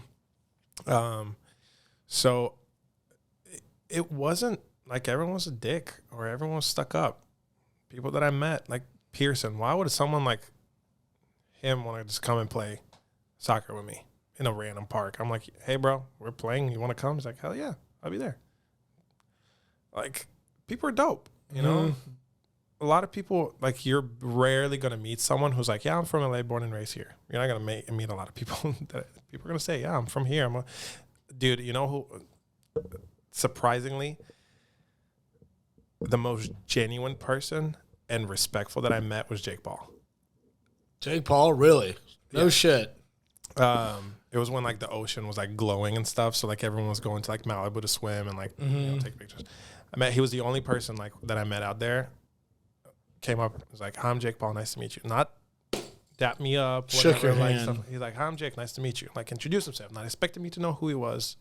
And he was with Julia Rose, so that was cool to meet her too. Like, Nice. and like, Nice. but yeah, I was like, I'm Bogi. Nice to meet you. Like, I mean, I'll say that honestly. That's shocking. For real. yeah, And I think I don't want to say, I don't speak for most people. yeah, But like to hear that, it's shocking to me and that's great to hear. genuine kid, man. Yeah, that's Genuine great to kid. hear. And that's what I'm saying. Like, people are saying everyone's going to be a dick out there. Good luck finding someone genuine, making friends, blah, blah, blah. People that I met are dope. Jake's an Ohio kid. Like, Yeah, he about is. it, Yeah, he's a they nice are. kid. Represent, He came- baby.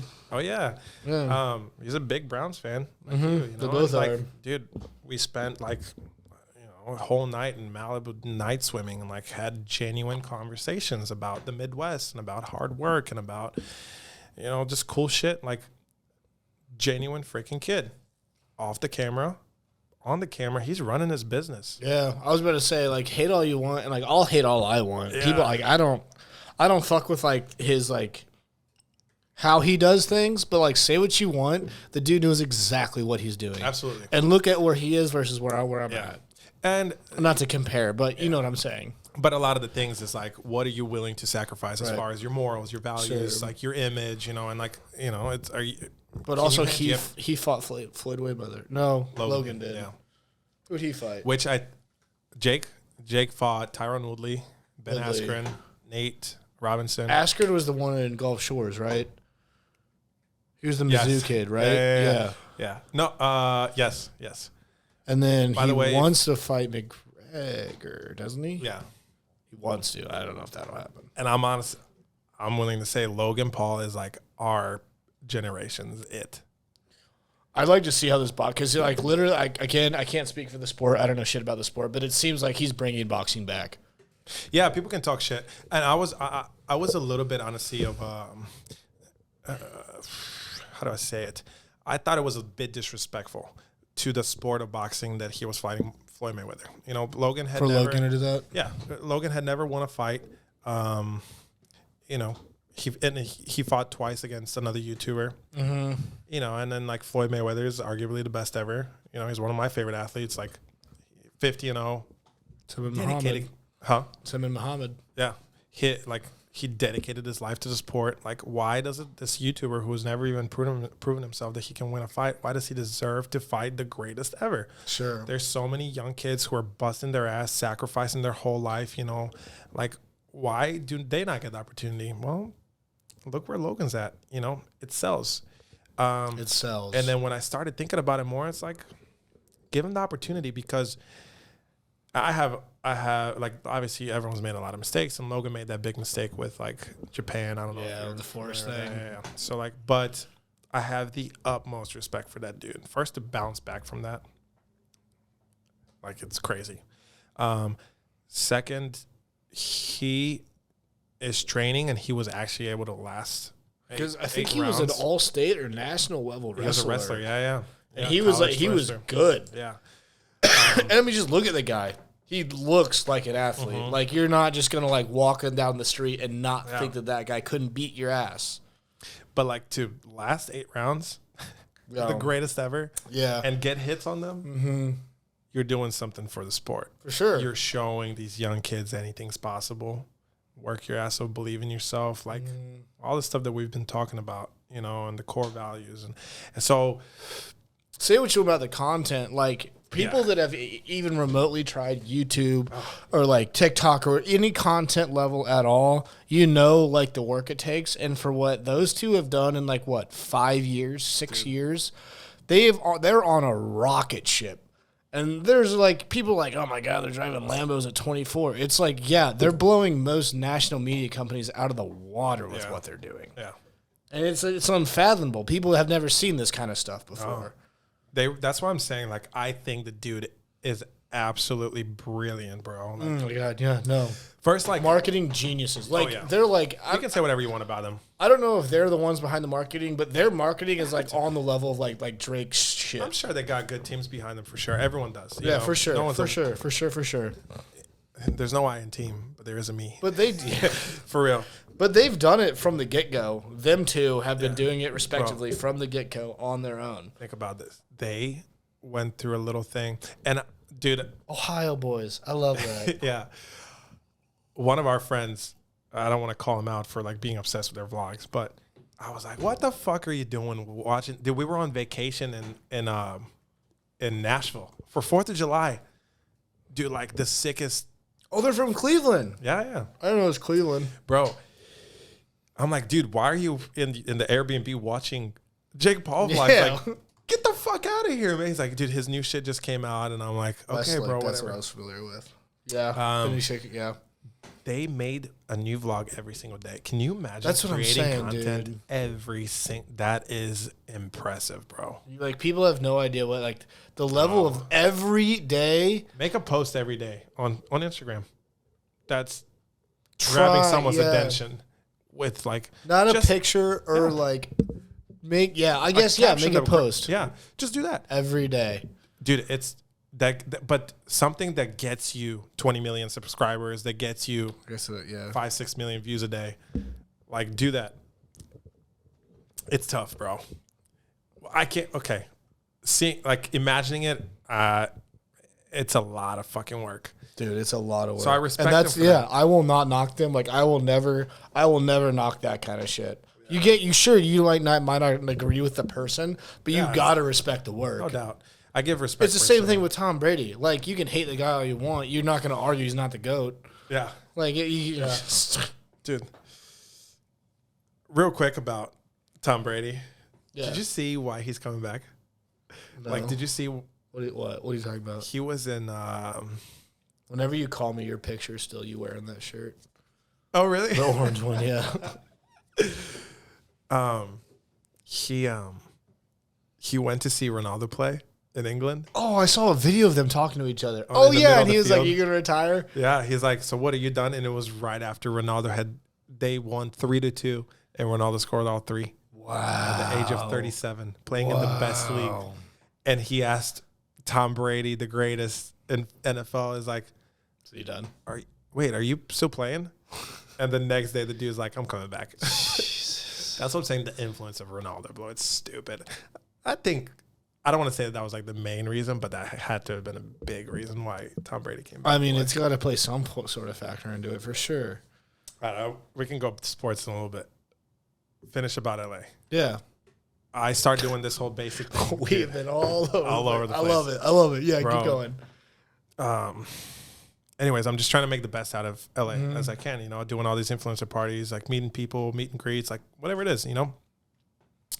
I get to a point where I'm like, this is not sustainable. This is not realistic. I don't know when the world is going to go back to normal. And then when the world is going back to normal, like the nightlife and the industry, that's going to come back the slowest, you know, like.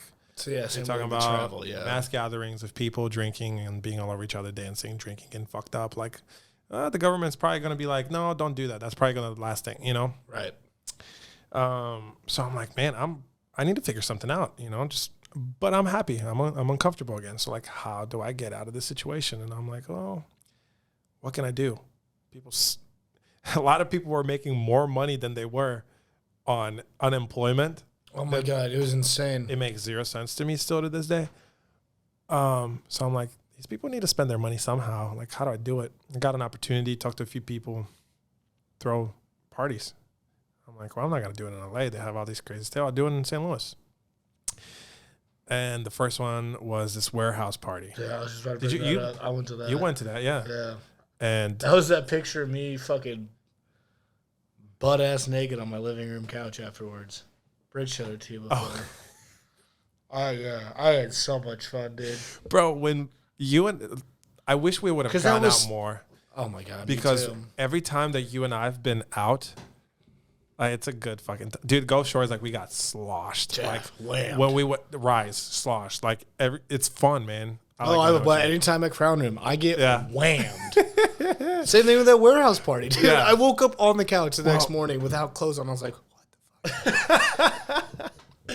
yeah, anyways, came back to throw some parties, which honestly was a great idea. Yeah, man, like people need to go out. People need to have fun. People want to socialize. In our biology, we want to go out, we want to see people, we want to do stuff. Yeah. So I'm like, how do I make this dope as fuck? Took a warehouse, knew a guy, layered it in with a couple birthdays to just like make more people come. Layered it in with some dope production. I know a guy who's got that was crazy. That was like a full blown show. Lights, subs, like I mean, it was like it was more sound in that than there is a wheelhouse. Like it was crazy amount of sound that we had into that place. Because if you got within like that mosh pit area, you couldn't hear. Yeah, dude, it's sick. And it was sponsored by Basic. Yeah, I reached out to them. All that booze. Free. Yeah. Oh, yeah. You know why? They were like, all right, give us just a dope ass after video. I'm like, sure. Bet. Got 2 photographers, amazing people. And then just like, all right, all you can drink tickets, buy them now. And then people started buying. I mean, there was probably close to 300-400 people there, bro. But every single person. I would guess more than that. Well, here's the thing. Let's not. Because the capacity of it was like. Yeah, no. Legality, there was like 110. No, the capacity was a little over 1,200 people for the whole warehouse. So we made sure we kept it to where it was still legal. Like I didn't want to get in trouble. Right. Everyone, I don't know if you remember, but you signed a there's a waiver, a waiver, like, and it was the same waiver that we were doing like back in LA. Like I made sure I was covered. Again, and going back to the first point, professional. Yeah, and get all your bases covered. Dude, it got staffing. I got VIP tables. I got professional athletes there. Invited a bunch of people. Got the dopest DJs in St. Louis there to perform. Security. You had someone there that I saw at the lake. The girl. Was there a girl DJ? It was me, Nabs, Murph, Eric Thomas. Oh, Murph. He was at my house. Yeah. There was something else you did with where like you met an open or something, but there was some girl DJ I saw at the lake, and she was like heavy. Like heavy. Oh, Jarny. Maybe. I don't remember the name. But I remember like at the show, I was like, I've seen this girl before. Okay. Sorry, keep going. Everyone showed up, bro, because it was like the first one, and I'm like, holy shit, this is a gold mine, bro. Like, this is sick. A lot of work, but it was fun work. Like, I came back and I spent 2 weeks. Doing it. Dude, it was so much fun, bro. Like, putting everything together from A through Z. I mean, This was like a paper factory. Clearing it. Yeah, bro. Like they printed shit in there, like clearing their crates and like whatever. Like I went on Facebook Marketplace and I found 16 different couches that were for free. I think I paid for 2 of them. I don't want to lie to you. It was like $50. I just threw them in there for the. And I made VIP sections. I got my buddy who has a budget, you know. I was like, yo, I need to rent one of your. A budget is like the competitor of U-Haul. Yeah. I'm like, I need to get one of your trucks, man. He gave me on the low. I picked up all those things. I brought him in there, created like VIP sections, got the stanchions from like, you know, nightclubs that weren't using them. I got bartenders who were like ready to make some serious freaking dough. Wow. You know, I got the booze, all you can drink for $50. No, it was a deal. With these DJs. It was a deal, dude. All night. Told police that I'm doing this. Like, dude, I was covered. It was sick. It was sick. And it was like, it was a win. Let's do it again. You know, did a couple more. And then I'm not going to go into that because I feel like you're probably going to want to talk about ballpark and all that. But that's what like got me the job in ballpark. I wanted to. Yeah. But literally what I had down was where you are now and how you meet these people. How you got there, network net worth. Because I feel like you're like the king of like the networking and like how you've gotten places. Yeah. Not that you're not to say that you're like hard work hasn't gotten you there, but I feel like you're always the one shaking hands and meeting people. Yeah. Am I wrong? I don't want to say the king. I don't. I'm very personable. Yes, absolutely, 100%. And it goes back to the other golden rule that's going to sound super cheesy, like treat others as you like how you want to be treated. Again, I will take that one. I'll get that tatted, dude, for sure. So like, it's crazy the things that we're being taught in middle school and elementary school are the most important things, bro. It's like the first thing you remember from being a kid, dude. And I just treat others how I want to be treated. You know, I want to be treated with respect. I want to be treated. And when you are treated with respect, you appreciate it and you give it immediately back. Absolutely, bro. So like, yeah, I think I'm pretty good at like networking. I think I can get a lot better. I don't like asking people for help. I agree. But in life, you can always ask for guidance. You can always have mentors and role models, and you never know it all. Like there's always some questions that someone's going to answer for you. So like, it took me I'm still 28. Like I joke around, I'm old, blah, blah, blah. You know, like I'm still young. I still got a lot of time left ahead of me, you know, knock on wood. There's still a lot I want to achieve. There's still a lot I want to learn, but I've learned quite a bit. Like when I was younger, I thought I knew it all, like all this shit. Then I started realizing I don't know it all. Like there's so many questions that I need to ask.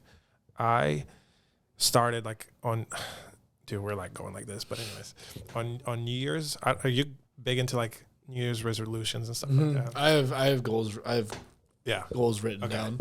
So I'm the same way. Like I'm super big into that stuff. Like I don't say like I don't say like be a better person. I have like things with like numbers attached to them, that kind of a thing. I'm right there with you. Like no broad goals. Like I'm gonna lose 20 pounds. How are you going to do that? What's your plan? I'm gonna do $100,000 in revenue this year. How are you going to do that? Like what are the steps? Like my goals are similar to yours. Like they're attached with a number. You know, there's a way to do it. There's a tangible thing with it.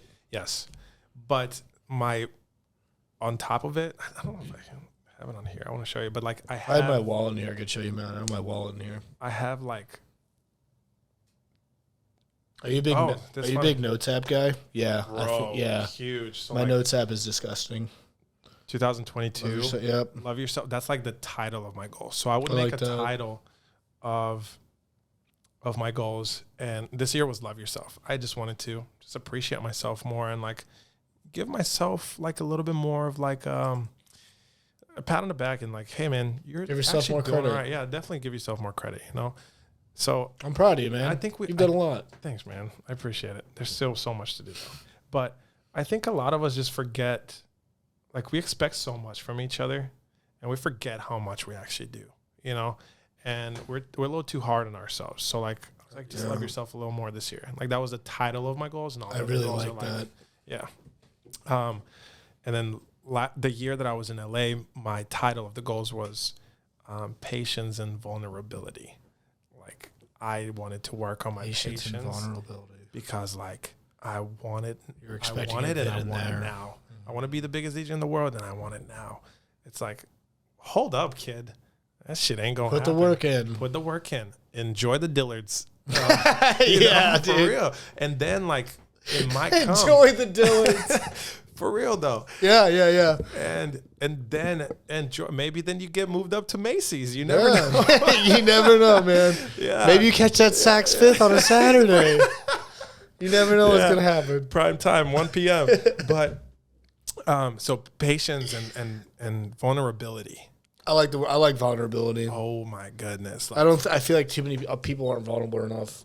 no, You gotta be able to take the hits. You gotta be able to take criticism. you have to. And you have to. Jack and Alec were talking about that. I told them, I was like, it's good to have like an accountability buddy, like how we were talking about, like it's good to have someone like with same goals, aspiration levels, like to have you like, you know, not step by step, like someone to like keep you motivated, if you will, but it's also it's good to have someone that's going to keep you in check, where it's like, hey, this is like, I love you and I know what you're trying to do, but this is a dumb idea. And like, maybe don't jump off this bridge. Like maybe don't go cliff diving today, that kind of a thing. And he was like, it's good to have someone, and like they're both trying to be DJs, and they're like, it's good to have someone come at you and like slap you in the face, like, hey, I know you're trying to make music, but that one sounded like shit. Oh, then that's a true friend. Yeah, exactly. And it's like at some point, obviously, like, you know, have your goals till you die, but you have to be able to take criticism at some point. Digest that and think how tough that is on both sides. How tough is it to tell your friend that sucks, and how tough is it hearing it from your friend? Yeah, Oh, shit, absolutely. it sucks. Like it's a tough thing. Life's tough, man. It ain't easy. No, it ain't. No, it's not. It ain't, man. But anyways, yeah. Where do you want to go next? You tell me. So yeah, that was LA and everything. I don't even remember where we were getting at. Let's see where we're at. Yeah, so we're at 2:15. It's 10:30. Just for the sake of sanity. Networking. So we can kind of there's one thing. So we already talked about. Sorry, people, I'm thinking it out loud. He's trying to kick me out, guys. No. We already talked about this. Are we pouring another glass? Or Yes, we are. And we already talked about this. And we already talked about this. There's one thing I want to end it with for sure. Are we ending it? No. Sorry, people. Please keep listening. I love you if you all are. Can I ask you a question? Yeah. First, congratulations to your sister. Oh my getting God. married. Thank you. Yeah. She just moved to Florida. Wow. She just moved to St. Petersburg. They moved in their house on Monday. Amazing. Yeah. Incredible. Thank you. Incredible. Appreciate it. Shout out Caroline. I'm so proud of you. She FaceTimed me. That might have been too much. Sorry. Oh man, we might go. Should we get out? Do you need ice? Or are you good? No, we're good. I'm good, unless you want some. I can grab some. Do you have to use the bathroom? I can cut it. Really? Yeah. Do you have to use the bathroom? No, I'm good. Okay. I was thinking more ice. Yeah. I I'm can a grab big some. fan of like warm tequila. Yeah, I'll grab a. Are we cutting it right now? Yeah, I'll cut it. 217 cut. All right, and we're back. Okay.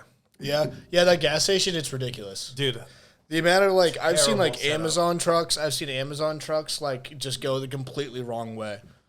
Yeah. It's such an Terrible setup. I don't know. It's awful, and the hours are shit too. It closes at like 8:00. I might throw a hat on for this part. Yeah, what are we gonna do? I just feel like So yeah, where you are now, we were kind of talking about network, and we don't have to get into that, but like I just like what you were talking about, and you were throwing these parties, and you kind of said like it's kind of got me to where I am now, and where you are now. How did that all come about? And for those, I guess I really never introduced you, Bogi. You're the GM, assistant GM at BPV, AGM of nightlife, yeah. and you're killing it, and you spin there a lot. Yeah. And you've been there for a year, A little over a year. 14 months, something like that. And how'd that all that come about? Like back to that party that I was throwing. And then like let's throw more, and then my birthday, it was around my birthday, and it was like, there was an opportunity to throw it at ballpark, which I didn't know was possible in the middle of COVID in a $12 billion corporation. Why would they take a risk of doing that?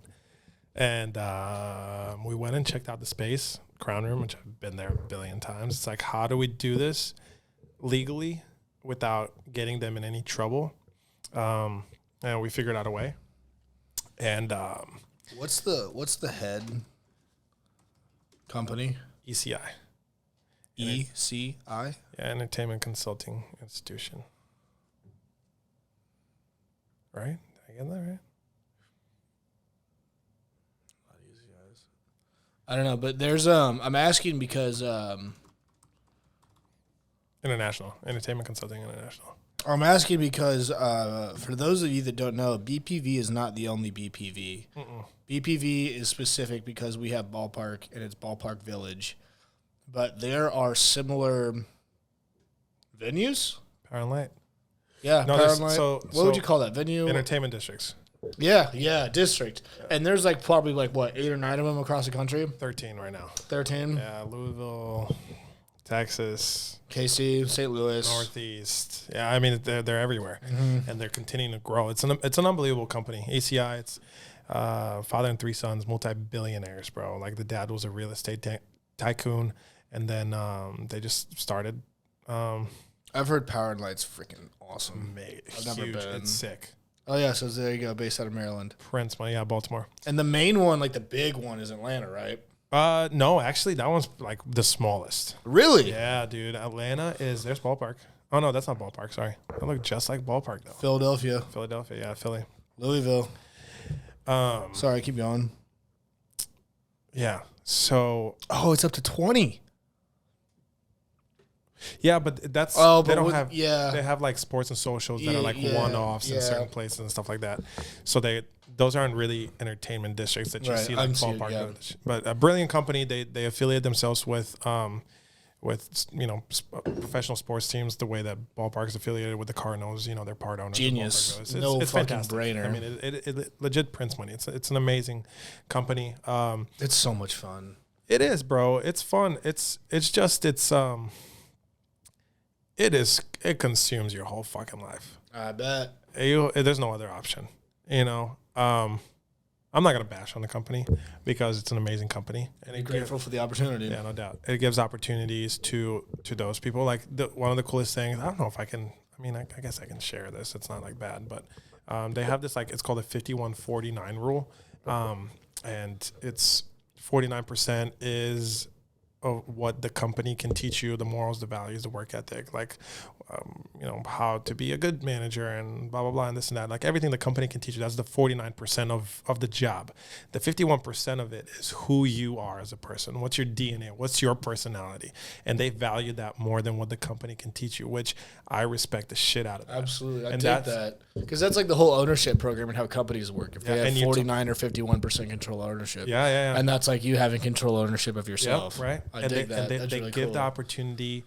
It's, of course, like they see a resume and they want to look at that, but they also they look at you. Who are you? What do you bring to the table? And they give opportunity to those people who deserve it, which is super neat. So yeah, like I got the chance to throw a party at Crown Room, and I've been in Crown Room before. I've been there before, but we made it work, and it's the DO. He was like, there's no way basically that you're going to sell 250 tickets. And I was like, well, bet, and like, bet they made like, especially during COVID, they made fucking stupid money. I bet. Dude, so I bet some of this party literally covered some of their expenses. Oh yeah. And it was like it just helped them not party. To be negative, some shit like that. Oh yeah. Yeah. Cause again, like I said, this company is brilliant. Like they own the real estate that they build.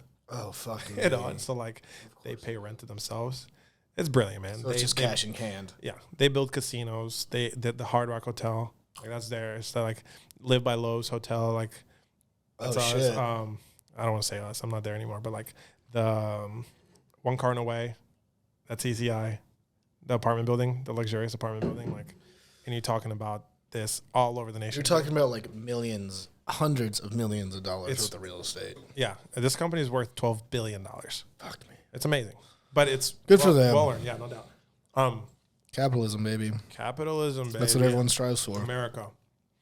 But I respect the shit out of the company, and I'm very blessed to have been given the opportunity. But I threw a hell of a party, sold that bitch out, and Sold that bitch. you know they wanted to do a couple more, and it's like it just continued to bring incremental sales, you know. And it's like, okay, let's do more, and it got to a point where we're looking for a GM. Okay, I'll let you know if I know of anybody. I didn't think they were talking, you know, to me, and They're like, hey, Bogi, we're looking for a GM. yeah, it literally had to be like that, and like, okay, let's sit down and chat. And actually, at that time, I was getting ready to move to Atlanta. Like, I had my bags packed. It was when we went to Gulf Shores. Spring last year. For people who know, we keep talking about the Gulf Shores. We went on a family vacation March or April, Yeah, I was around April. something like that, of 2021. And whenever we bring that up, that's Yeah. what we're talking about. Yeah, man. And I was like, yeah, let's talk. We talked. And I was like, you know what? I love St. Louis. And I see so much potential in this city growing into something better than it is. You know, I don't want to get into politics and like the municipalities and like how the city and the county are divided and all that stuff. But like, there is so much that, yeah.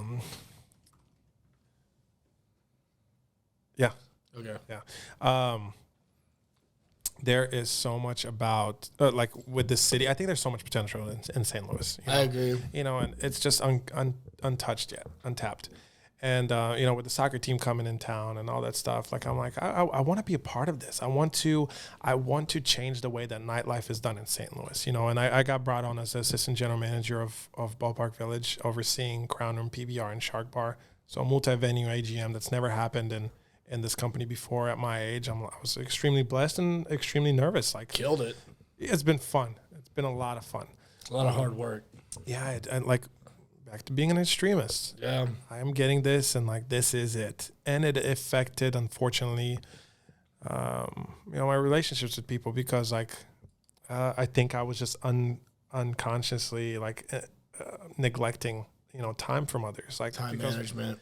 Yeah, that was my biggest thing, is balancing, and time management was my biggest struggle with this. Like, It's hard. It's being hard. in that position, you know, 3 different staff, 3 different, you know, you're talking about multi-million dollars that you're overseeing. It's quite a lot, man. And like, the goal that I'm on, like, I'm not just there to just get by. Like, I want to change the way that nightlife is done in St. Louis. This is good. That's awesome. That's so awesome. And no offense to anybody else. Like, I wish everyone else the best of luck with making as much money as they can, you know, when it comes to nightlife, with all the, you know, the established other nightclubs that there are in town. But I just want to do it better, you know, and Because like back to the thing we were talking about, there's always room for improvement. always room for improvement. You can always go up. And like, with a company like this, there's so much money backing you that you have a little bit of wiggle room to just like invest in compound bottles and stuff like that. Like, bring in people and just introduce them to a new way of service. And I told the staff, like, I like that. That's a good way of putting it. everything begins with the service that we provide. Absolutely. I don't care if these people come in and they get bottles or not. Everyone's treated like a VIP. Everyone's treated like a rock star. We have a smile on our face the whole time, and we provide the best service that we possibly can. Because I realize, like, that's something that was neglected amongst all the other nightlife, you know, in St. Louis. Or if you don't have bottles, you're kind of just It's like, all right, what the fuck you want? Vodka, Rebel, Hugo, who's next? No. Engage, because then, you know, that helps out the bartender. You know, you engage in a little bit of conversation, build that relationship, make them come back and visit you again. They're going to want to tip you more, spend a little bit more time on the recipe and making them a nice drink. You know, there's so much stuff that I was trying to teach these you know, the employees, and like, there's so much stuff that I was learning myself. I don't know it all, you know, but this is just the vision I was on. I wanted to provide, especially with Crown Room, because it's more of an elevated experience, you know, like with the way that the venue is set up, and like the red couches and the ambient lighting. It's like a little sexier, you know, it has that Vegas style New York lounge with the VIP, but the Vegas style party dance floor, you know. I wanted people to not feel like they have to get on a plane and go to LA or Chicago or Miami to experience that. Get that high level, Right. I wanted them to be high able to do caliber that. experience. Yeah. Because that's what that place is. I mean, It that is. place is on another level of other places like, you can go. no offense, and like, I'm not gonna drop names or anything like that, but some other nightclubs, like People that live in St. Louis, they know. You go to another VIP, you sit on a metal bench. Yeah, the place is packed, no doubt, and it will always be. But like, dude, those VIP sections and crown rooms, those back corner ones against the windows, like those big ass like circle couches, those are like pretty. Those are next level, man. And that, like, when I go in there and I see someone in that, I'm like, damn, they're in it. Right? They're balling. That's what I want. I didn't want to attract 20 college kids coming and splitting an $800 tab. Right. I wanted doctors, lawyers, artists, musicians. Cardinals pitchers. Yeah. For real, come and like, and then like all the kids. That's not sarcasm. Like, that's like that. You want that kind of clientele. Absolutely, dude. I mean, Blues players were coming in, Cardinals players, like everyone was coming in, like, and I wanted the people on the dance floor to be like, how the fuck do I get back in there? You know? And that helps change and elevate the nightlife, not just in Ballpark, but in St. Louis. Like, I think, you know, because if you step up the game, it's the same thing with just capitalism in general. If you step up the game, everyone's got to step up the game. And if you're at this level and they're not, then it's just like, well, why would we go there if Crown's at this? Right.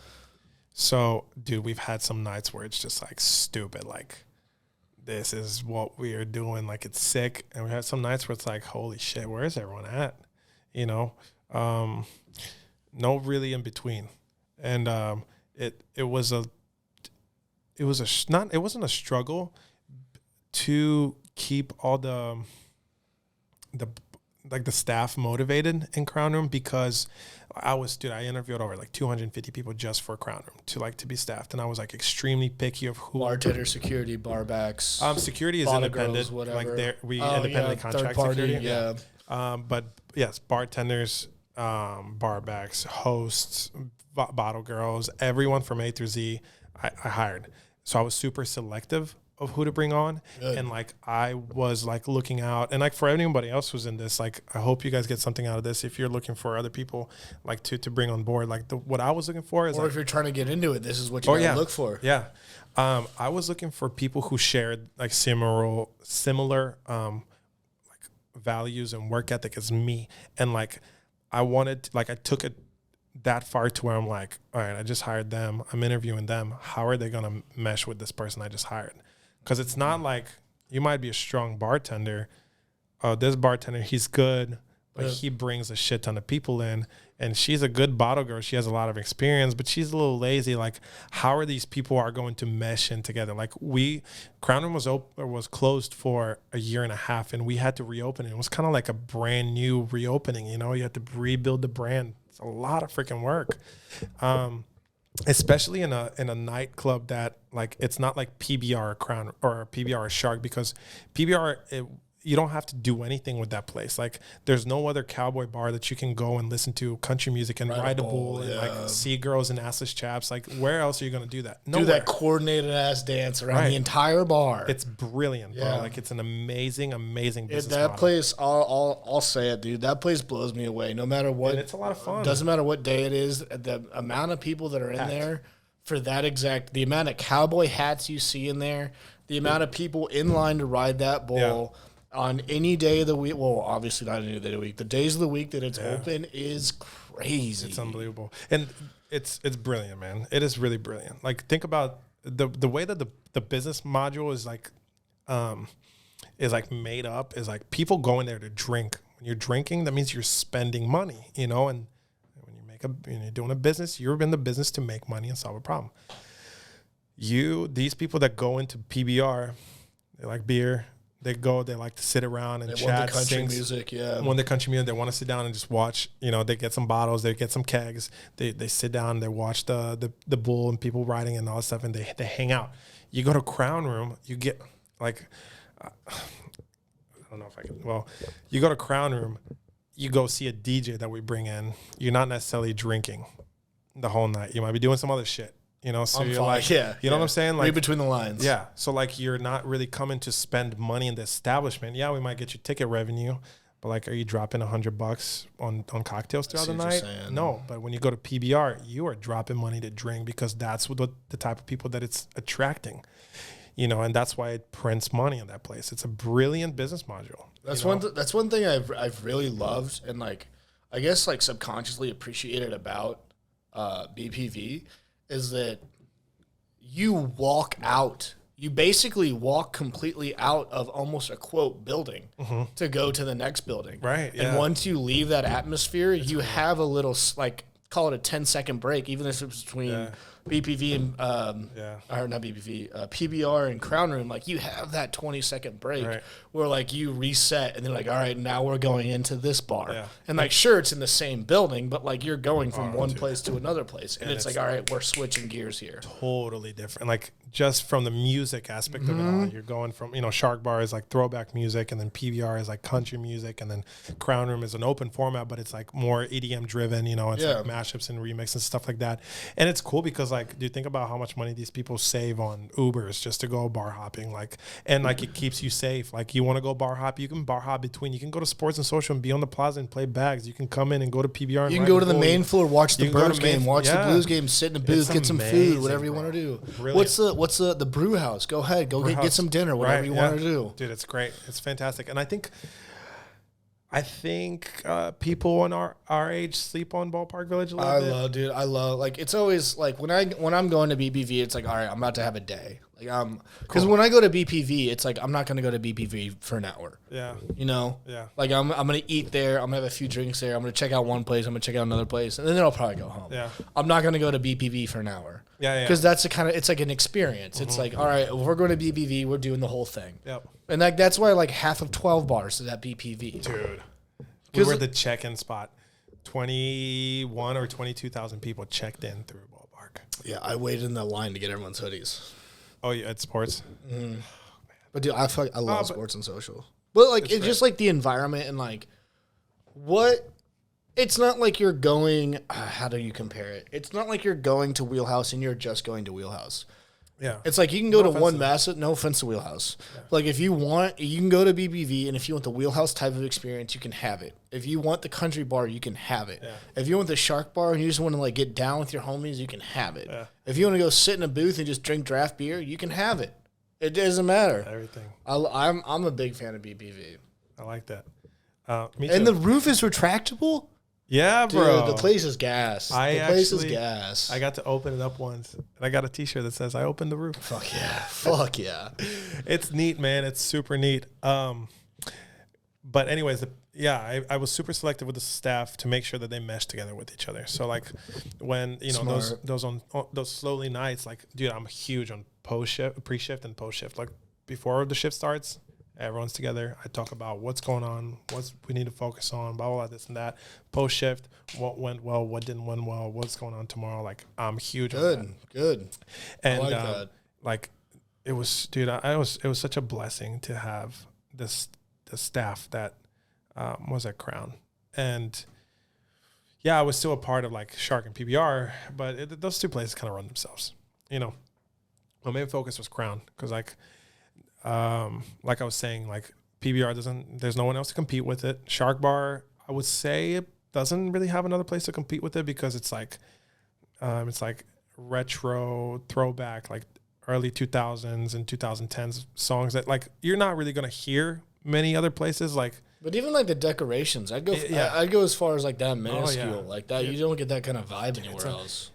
Guess how much that facility cost? Ballpark Village in total. BPV in total, the entire building. Yeah. Fuck me. Tens of millions. Hundreds of millions. $500 million. I mean, yeah. Well, so what does that include?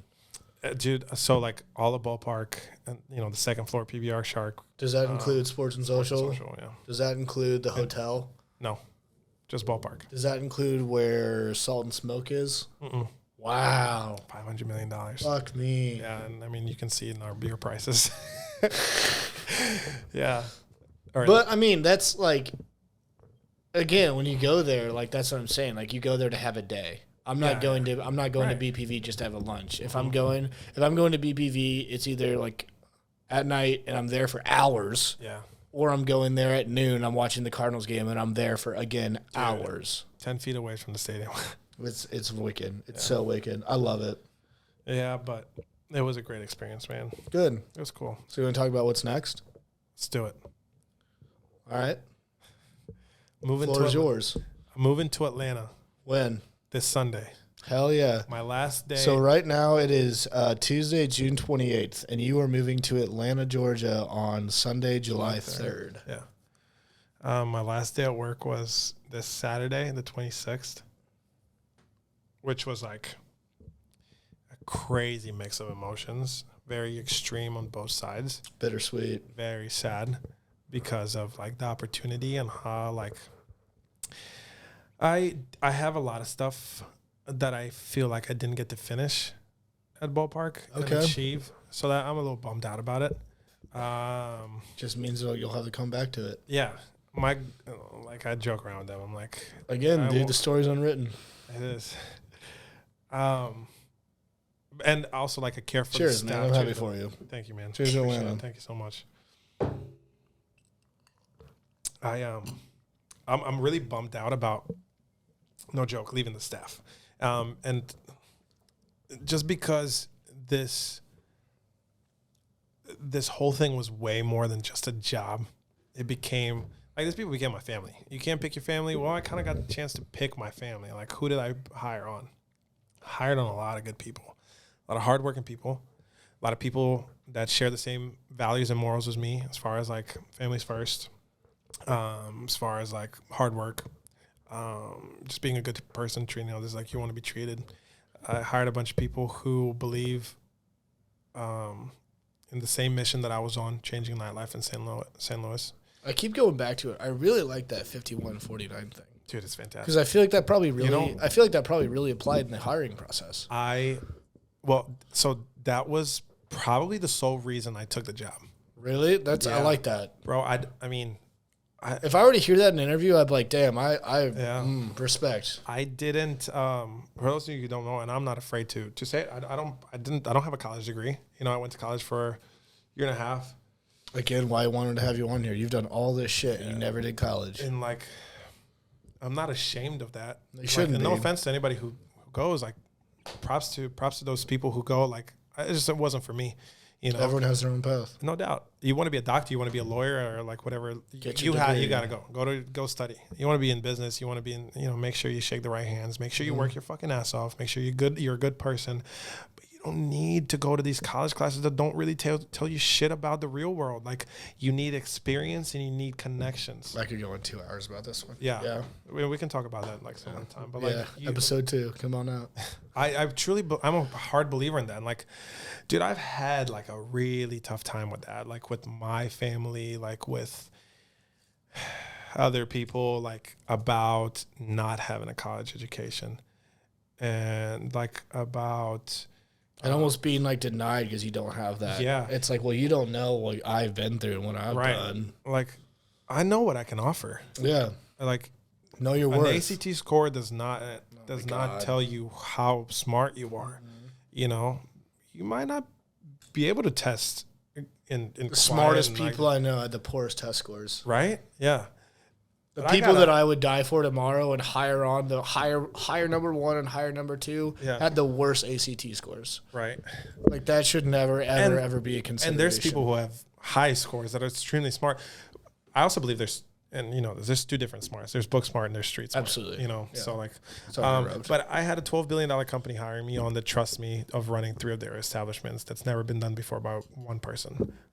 And I'd like to think that I was pretty darn successful with it, at the age of 27. Like, so, where was I going with it?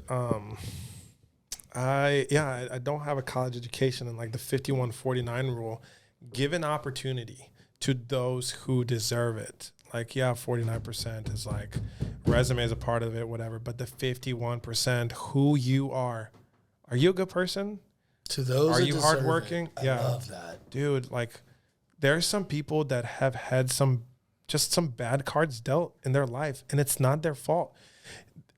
you make your bed, you sleep in it. Yeah, there's some people that make mistakes, and like, you better figure it the fuck out because you made that mistake and you need to get out of it. But there are some people that grow up with not the same opportunity, and like, you know what, dude, like, I didn't go to college and I got an opportunity, I believe, because of my hard work and because I know what I can bring to the table. And it was a win for this company. For sure. Know? Like, I left on a really good terms. I didn't put in this is another thing. I didn't put in a 2-week notice. I said, this was 3 months ago that I initiated the conversation. I said, like, they knew from my interview, like, what my goals are. I'm a very transparent person. I think I've always appreciated that. You're always going to get caught in your bullshit. And like, back to like what you were saying with those guys about like, hey man, your song sucks. You know, just being a good friend. Like, it's not being a dickhead. You're actually being a good fucking friend. So I want the best for you. Exactly. And like, I wanted the best for this company. So I was fully transparent from the very beginning as far as like, yo, like, I have big goals. I have big aspirations. And like, if I don't think this company is going to take me there at one point, I'm going to initiate a conversation about me leaving. I had my end of the year review, and like, you know, it went actually fantastic. And like, it was like, how are you doing? Like, do you still think you're going to be in St. Louis for too long? And I said, honestly, like, I don't think so. I don't have any time to focus on me. If I'm going to be honest with you.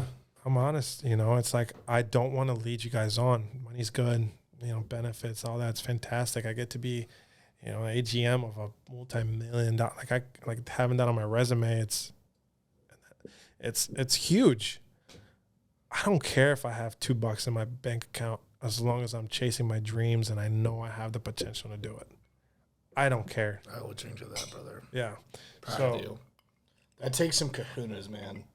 And it all comes back to the first thing that we talked about, where I come from and the home education.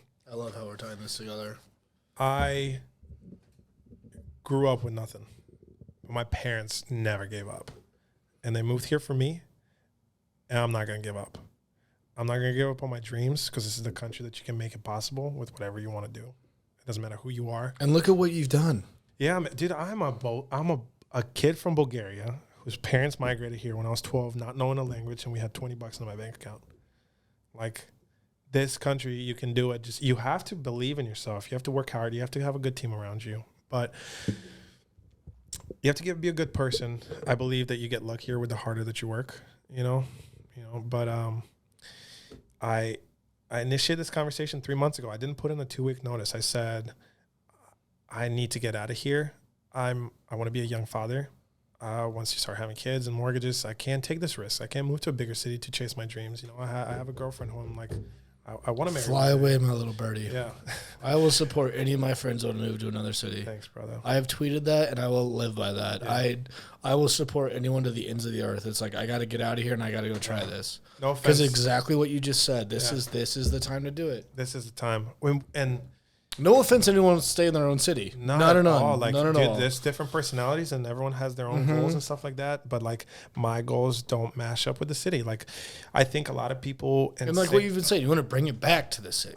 Dude, no doubt. Like, I will make it a full 180. Oh no, 360. I'll make it a full 360. Yeah.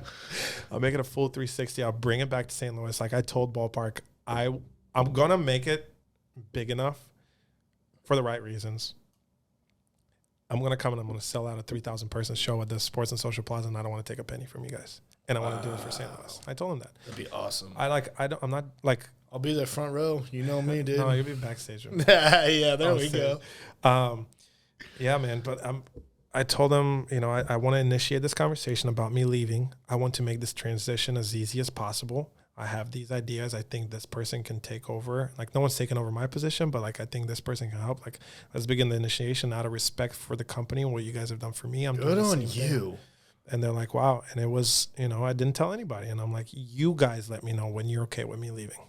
Wow. And I think that went a long way. Holy shit, dude. Again, I just got goosebumps. Yeah. I give respect where it's due. And like, I knew I wanted to get, if I could have gone out there that day, I would have. But I stuck out, and I like, dude, till 3 months ago, Saturday. so this was March. Yeah. Till Saturday, I gave 100% of everything I could to that company. I was literally about to say last week you were still shooting me texts about shit that was going on Friday night. It doesn't matter. Isn't man. his last day Saturday? It doesn't matter. I want to help. I want to like. Good. I'm not gonna pass him, bro. Like, and I don't want my relationship with this company to be hurt. Right. You know, like I believe in it and I respect everything that it stands for. So yeah, I'm going to Atlanta. So Atlanta, I obviously know that people put it together. Atlanta's bigger city, bigger opportunity, especially for doing gigs and stuff. Yeah. What are you going to Atlanta to do, and what are you hoping to? I don't want to say get out of it, but what are you hoping to do and hoping to do while you're there? I don't want to use the word get out. I don't want to use the term get out of it, but you know what I'm saying. Well, no, I think get out is a good term because like you have to get something in return. Right. I'm putting in a big investment into this. Right. I want to shake as many hands as I can. Are you going within ECI? No. Okay. And I had the opportunity to I was curious, potentially like continue to be some sort of a consultant and like help out. And I still will. I'm still getting texts and stuff about like, what do we do this weekend? Who's the DJ? Stuff like that. Here you go. I'll help you out. You don't need to pay me. Like if it gets to a bigger level of like me actually putting in 25, 30 hours a week, then yeah. Let's talk about a little bit of pay and like benefits and stuff like that. But if it's just I don't a few mind. texts I here, don't a few mind. calls here, it's like whatever. I don't mind that. But the reason why I'm leaving is, like I said, this job fully consumed my whole life, 70, 80 hours a week. And like even when you're off, like being on salary, you don't clock out. You're always on. Yeah, I know that. You know? So my plan is to go to a city that's big enough where this scene of what I'm trying to do is nightlife. Yeah, nightlife, especially with the EDM. Yeah, because being a DJ, like I want to headline festivals. I want to tour. I want to produce. I want to. I was sick. I want to create my brand, and I haven't been able to do that. You know, so yeah, the main focus is shake as many hands. I want to go and I want to say to whatever nightclub I walk in. I said it, back to the network thing. Yeah. If there's anyone that's going to shake the hands, I know it's going to be you. I'm going to say, let me play. Don't pay me. Let me show you what I got. Then we could talk about stuff. Round two. 'Cause I know you wanted me to come back because I know what I can do. Dude, on Saturday, my last day, DJ at Shark. And I'm not my job title is not a DJ, but I fill spots to save us money and to build the crowd and to do all that stuff because like, a lot of DJs have all these freaking egos, and like especially in fucking St. Louis, it's like you're a DJ in St. Louis. Like, slow down there, cowboy. You're not gonna get paid $10,000 at night. Yeah, and like I'm like I don't mind like being the first guy when the crowd is not there and like build the spot for everybody. But I'll go from Shark. I'll spin a Shark, then I'll go to PBR. And I'll spin a PBR that same day. And as soon as I'm done, I'll go to Crown and I'll spin. And that's 3 different formats. Mm-hmm. I'll spin the throwbacks. I'll spin the country. And I'll spin the EDM. And I'll throw the best part of the you'll throw the roof off that bitch.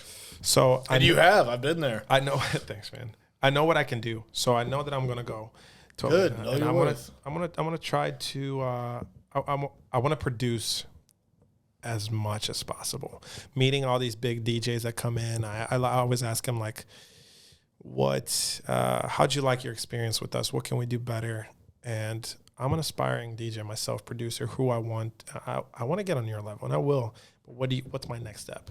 And they all say, and this is for any other DJ that's listening to, and I don't mind sharing this with them, but you got what it takes. Like, you obviously have the fundamentals of being a good DJ, good stage presence, reading the crowd.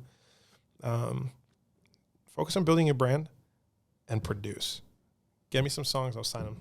Like, so when you say produce, do you mean like actual individual songs, homemade, fresh out the batch? Yeah, not no remix bullshit. Like, not that remixes are bullshit, but you got to start somewhere. Make something from scratch. Get your vocals from somewhere. Like, come up with some lyrics. Come up with your bass line. Come up with the song. Like, dude, music is. I wanted to talk about this with you, and like, this is why I am so like soccer. Yeah, so soccer was like my everything. How many sports are there? Like, a lot, you know. Music. you put me on the spot. I don't know, 85 sports, dude. But endless. But you're talking about just music. It's just like with sports. There's always these. Of course, in music, there's subcategories, but it's music. What is music? You know, It's a universal language. It's a universal language, absolutely, that it speaks to everybody. Like, how many people are listening to Fisher? Right. Losing it. I mean, I bet you that song has been played in probably every single club worldwide. It has to be. No questions asked. Music is a pattern, and it's actually like, and I heard this from Jordan Peterson one time talking about this. Love him.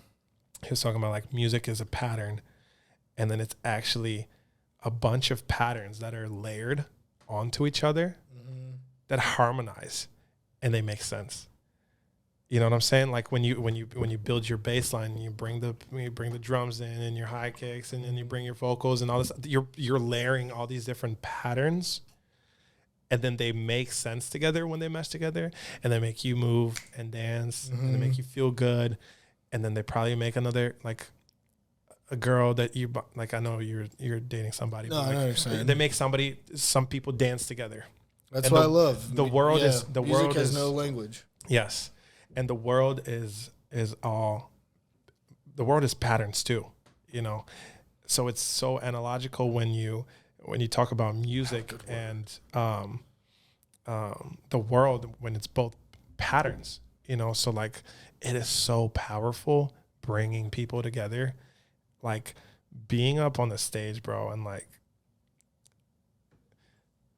I don't know, just like, hey, ho, you do that, and then there's like everyone in front of you that does the same thing. It is so cool, and then you don't have to do anything, and you just like jamming out, and like everybody's jamming out, and you're bringing people together, and like you might be having the worst time of your day, but you're coming to one of my shows, and like I see a smile on your face, bro. Listen to this. This is a really cool story. I know you probably want to wrap up soon, but No. Oh. I still have another thing for you. Oh, okay, cool. I'll be quick. We're at 3 hours. Bro, we knew this. We were saying, I told you, dude, it was gonna happen. bro, I had a gig at Lifetime. I saw that at the pool the other day. Yeah, dude, I had the time of my life, bro. When I played my brand, like I wasn't playing Queen and freaking ABBA. Like I played a remix. Play to like the West County moms. Yes, Right. and there was You're doing your shit. 80-year-olds and 4-year-olds and foreigners and people my age and this, and like I played just like my set of what I think a pool party is, which I think, dude, like at clubs, whatever, there's a lot of great DJs, like whatever, dude, have me put on a pool set, like something poolside. Oh, dude, I'm so good at that. Like that might be my favorite, for real. I love that vibe. It's so like chill and background, and you can mess around with it a little bit and get a little aggressive, but not too crazy. Let me sing along. Let me move your body in the water while you're having a conversation with someone else, and everyone's in the sun. They're looking there to have a good time, bro. So like, what's cool about music and shows, and when I say like I want people to come and like forget about their problems at the end of the show, I was telling Nina this, like this girl, dude. Some people were like, they were coming up. What's up, bud? Hi. They were coming up and like, what's your Venmo? Like, we want to pay you for another hour. Please don't leave. I'm like, I have to go. I'm sorry. We're going to do this again. Like, this was fantastic. Like, some people were saying hi that I knew, like friends. And I went to say bye to one of my friends. He was with this girl, and he was like, bro, like, she was having the worst day. And I was like, dang, I'm so sorry. I think she was like getting out of an engagement or something, like very serious. Yeah. And she's like, I was literally crying in that chair right before you started spinning. And I had to leave for my flight to Texas. And because of what you did, she got up. She was one of the people that got up with like her friends and started dancing, huge smile on her face. She canceled her flight that was in like 2 hours to go down to Texas, go back home or whatever she was from, like whatever. Texted her boss that she can't make it because she wanted to stick around until the end of my set, and she was like, thank you so much. Just flipped her mood, dude. It's so cool to be a part of that. Like the text message that you get from whoever's watching this, and like, it is so neat, bro. I'm sure you'll get some, because that's what music is. Like, just like that, it'll flip it just like that. Yeah. And you hear that one song that gets you moving, you're like, okay, okay, yeah, okay. Dude, it's the coolest freaking thing. So yeah, my plan is to go, and I am going to do everything possible being an extremist, but I'm going to be an extremist with finally just being an extremist for myself.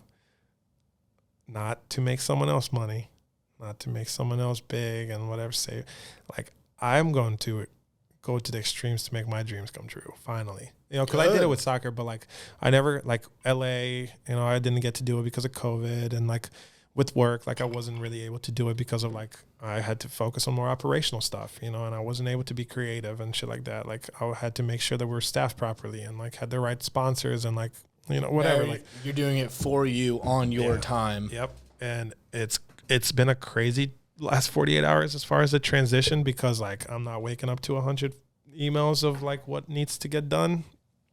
I think my emails actually turned off. But, like, it's a good feeling, man. Good. I'm really excited. I'm proud of you. Thank you, brother. For all the people that need to say it, we're all proud of you. We're all happy for you. We all believe in you. I just want to make everyone proud. Yeah. For real.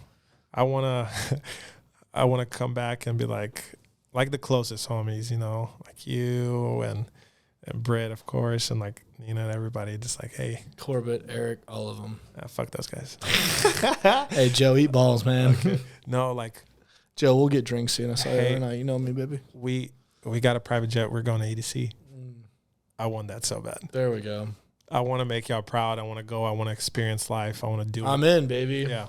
I'm in. I didn't know you were like that into, like, you're into house music. I listen to it almost exclusively when I work out.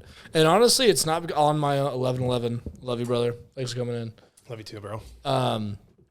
It's not on my own accord. I got into house music second-handedly. How so? Just like my buddy Bennett. I always talk about Bennett, and, like, Egan and Alec were in here the other day, and, like Andy Hoover, like, he always just, like, rips house music, and it's just like a thing where it's like if we're at a bar and there's touch tunes, it's like, yeah. And they're like, fuck this, like, we're going to play music and we're going to take this thing over. And, like, Bennett really got me into it because he was like, he wanted to do the whole full DJ thing again, and work got in the way. He's still doing it. I'm still happy for him. He's still trying. But, like, back in, like, senior year of college when we were all roommates, me, him, Noah, and Fowler, he would, like, whenever we'd be cooking, he would just rip house music. And it was just, like, that heavy bass. And I'm like, dude, like, you don't hear stuff like this. And, like, when I'm, like, working out and it's, like, heavy stuff, I'm like, you can't just, like, throw on hip-hop because you never know what's going to come on. But, like, when it's, like, house music, it's, like, shit that gets you moving. And, like, you're not... Because on a hip-hop song, you can kick it on the couch and, like, listen to the lyrics. But, like, I personally, my thoughts on house music is, like, no matter what song comes up, doesn't matter the tempo or the, BPM, no matter what it is, I'm up and I'm at 'em and I want to get after it. And, like, EDM, like, that's, I feel like the gym is the perfect place for it. Because, like, I'm trying to move and EDM just getting me after it. So, there's so much energy. Mm-hmm. Again, it goes back to, like, all the patterns that are, like, harmonizing together. Mm-hmm. And when it all starts clicking, man. And it gets to a point where, like, what I do, like, low key, I'm more into it than people think. Yeah. It's sick. And I was really surprised. I don't know when I found that out. You showed me you showed me a song. I don't get showed songs a lot. You showed me a song. I'm like, this song is sick. I think it's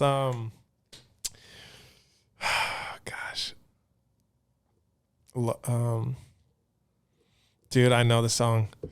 Hold on. I'm gonna look for it while we talk. And then, but it goes back to, I think it's called Love or something. Is there a song that you know about that? Called Love? I don't know. Like, if you want to talk, like, deep house, there's, like, there's this one by the song I fuck with a lot. Bean, you know this song.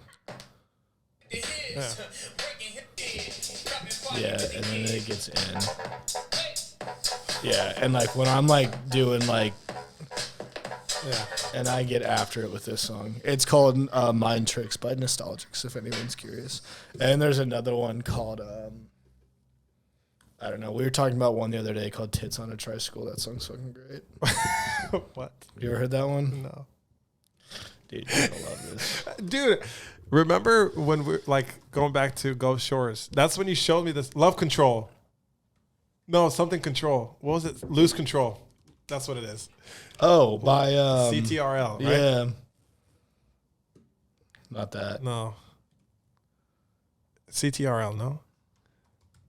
No, it's like yeah. This. That's you can show me this song. No way, did I really? Yeah, I want to. Yeah, this song rips.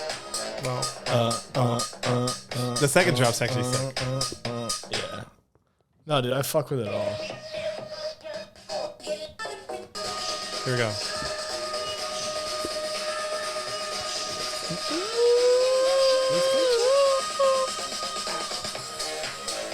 Yeah, this song's fat. Yeah, that's it. We talked about this one on the podcast the other day. It's called Tits on a Tricycle. Better than tits on a tricycle. Oh, Sunburn? Yeah. That's Better than tits on a tricycle. That song's great. Whatever. That's it. What were we talking about? Yeah, I don't know. House music. I love it. It's great. yeah. Obviously, it's like the same thing with country music. There's a time and place for everything. But I think... I listen to it all the time. yeah, exactly. I'm 24/7. But like... What are you doing Thursday? Can I plug something here Thursday? Can I plug something? Yeah, right now? I'll be out of town. But yeah, go ahead, plug it. Oh, yeah, you're leaving. I hope to have this posted Thursday morning. That's my goal, is to have this edited up and scheduled tomorrow for Thursday a.m. I got, so a while ago, I sent in one of my mixes. So Dance Festopia is, it's a big festival in Kansas City. Oh, yeah, I saw that. We got to vote for you.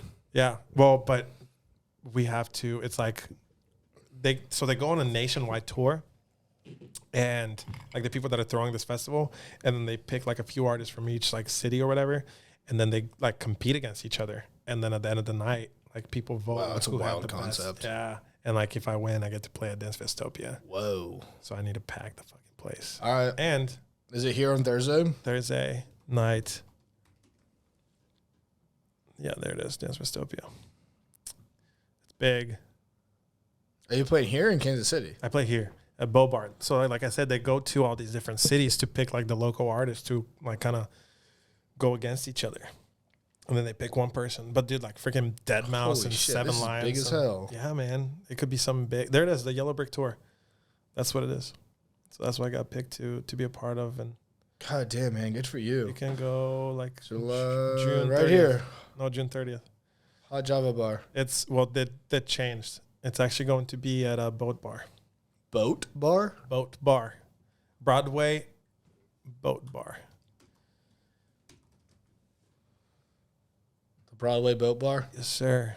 Downtown. Downtown. So come check out. Thursday night, June 30th. Come check out all the local artists that are spinning, not just myself. And then just Broadway Boat Bar. I would love to earn your guys' vote if you think I did best. But Off Broadway and Cass, off 44 North. yeah, it's gonna be sick. You got to get tickets, but it's gonna be good. Again, this is a big thing. Hell yeah. So we should probably end it. Something I want to end it on. Something I try and ask everybody. I haven't been able to ask everybody. What are I think you've said a few throughout this, and I've picked up on a few of them. Give me 5. I like to ask for 5. okay. If you have 5, give me 5. You have 3, give me 3. What are your 5 rules for life? Wow. Shout out Britt. She gave me this idea. Wow, that's big. So I can give you an example if you'd like to hear mine. Yeah, let me hear yours. That's wow. I've never been asked that. Good. I'm glad. So for me, I don't have 5. I only have 3. But again, sweet and simple. For me, don't take life too seriously. Take risks, and I like to live by honesty, accountability, and respect. Dude. And I feel like you've said similar things to that this time. That's why we're homies. We share this. And so if you were to have, call it 3, call it 5, call it 7, whatever you got, what are your 5 rules for life? Putting you on the spot, I know. Yeah. I think I have to say that treat others like you want to be treated. Absolutely. That's going to be like Put that on my headstone, dude. for real. That's going to be the title of. Sorry, I'm writing that one down.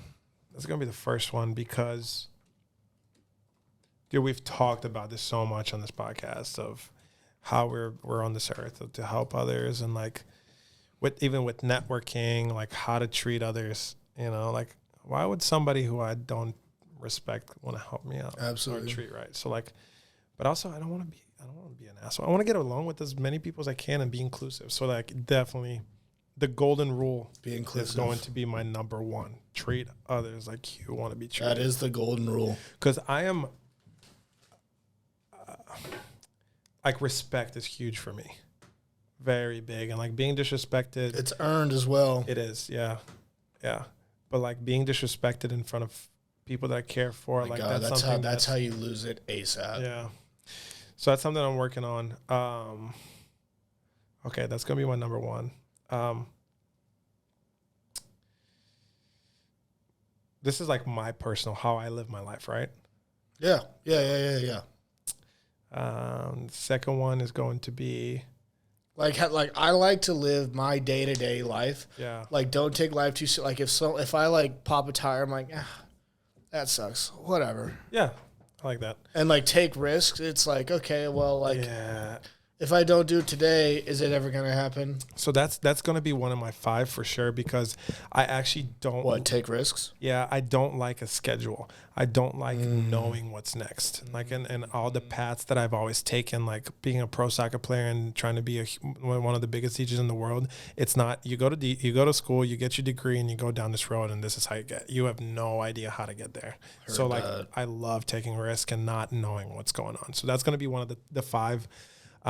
I would say, like I've said, that I'm an extremist. One of the way that I live my life, if I'm going to do something, I do it 100. I never half-ass anything. Head first, yeah. So I'm here today, and we've been trying to, like, I could have come before for an hour. What's the point? Would have been half-assed. So definitely give 100% of everything that you got with anything that you do. So, that's going to treat others so that you want to be treated. 100% of yourself in anything that you do, whether it's like just being a good boyfriend, being a good son, being a good worker, being a good DJ, anything. Like my father tells me how you are, like you can't be. How you are in anything is how you are in everything. Absolutely, bro. That's perfect. That's what my dad tells me. He's like, you can't be like this dedicated, great soccer player, and then you're gonna be a shitty ass boyfriend. Like, or you can't be a shitty ass boyfriend and then be a good. Like, how you are at everything is how you are. How you are at anything is how you are at everything. So, take risks is my 3rd, and then I want to get one more. Those are solid. I have to say something. I would say respect your family. Word. Because respect and love your family. Regardless of any of the circumstances, that's your blood. Goosebumps again. Yeah. I told that to my little brother. I'm like, no matter what happens, you're my brother. No matter what you do, I love you. I got you. Yeah. I'll be here for you. Yeah. So that's going to be 4. If you got 5, get 5. Don't feel pressure on 5. I'm gonna say give back. Oh hell yeah! So that's gonna be 5th. I like don't talk about it. Do it. I'm not gonna say how I have or whatever, but like every single day, even if it's the smallest thing, bro. Like whatever it is. I used to stop, like during the winter or whatever. I see an old woman shoveling her driveway. Do it, dude. Get out of your damn car. You're 25 years old. Go shovel her driveway. Give back. And the give back, it can be in that sense of labor. It can be in the sense of information and guidance. It can be, definitely lucrative. It can be if you have the funds to give back and donate and charity. So those are going to be my 5. Treat others like you want to be treated. Take risks. If you do something, 100% of yourself, invest into it, respect your family, and give back. Word, man. 5. Those are great. Thanks for asking me that question. Yeah. I love that. I really do like that question. I like to get people thinking about it. Yeah. Because it's probably not something you've heard in a while. No, I really have never been asked that. So, like, good. I'm probably going to ask some people that. Good. Yeah, take it. Run with it. You can start, like, a trend with it. I hope to. Because it's fun. Because everyone's different. And how they view it. Obviously, I like to think that everyone I'm with has the same moral compass, but I like to see where people's like where they're really pointing at. Can you tell me just like real quick what's jote? Jote, jack of all trades. And where did that come from? I'm interested in too much shit. I like it. What's the end goal with this podcast? I don't know. Obviously, it would be sweet if money came in, but honestly, if I just get to talk to my good friends about shit like this and be able to listen back to it, that's all I can ask for. And it's like how we were talking about, if someone texts me, and if one person gets one thing out of one podcast, Giving back. I'm happy. I'm so happy. Would you, if the opportunity arose, would you want to make this like a full-time thing? For sure. Really? Absolutely. Absolutely. That's a lot of things have to happen for that. Obviously, you know, aim high, shoot high. We'll see. And like someone asked me the logo. So Jack of all trades. Compass. Yeah. I felt that the compass was appropriate, and I've always fucked with this cardinal direction logo. I don't know what this is actually called. I guess that's a compass. Okay. I know it's the cardinal directions. Okay. I don't know where I'm going. And I don't know where I'm going to be. I like it. And I don't think many people really know what they're doing. Yeah. And I think that applies to what this podcast is. Taking risks. Is that, yeah. I like that. And then, like, everyone that comes in here, it's all different, and no one really knows what we're talking about. Because we're all, I mean, not to this date, I haven't had, like, a 45-year-old on. So we don't really know what we're doing, but we all hope to find where we're going. Wow. And then the color blue, the color of the logo is just my favorite color. Blue? That specific shade of blue. Yeah, take a few. Yeah. Anyways, it's 11:26. We've gone for 3 hours and 17 minutes. Thank you, brother. What's your longest one? I had one win for 4 hours. Damn it. But it was on a Saturday afternoon. That's all good. So we had time. I love you, man. Love you too, brother. Thanks you so much. In here. Cheers, everybody. I wish you all the best. Thank you. Only way up. I believe in you. And cheers to you. We all believe in you. Good luck to you. Thank you. I'll see you guys at EDC. Thursday, June 30th. Let's go. Oh, that was good.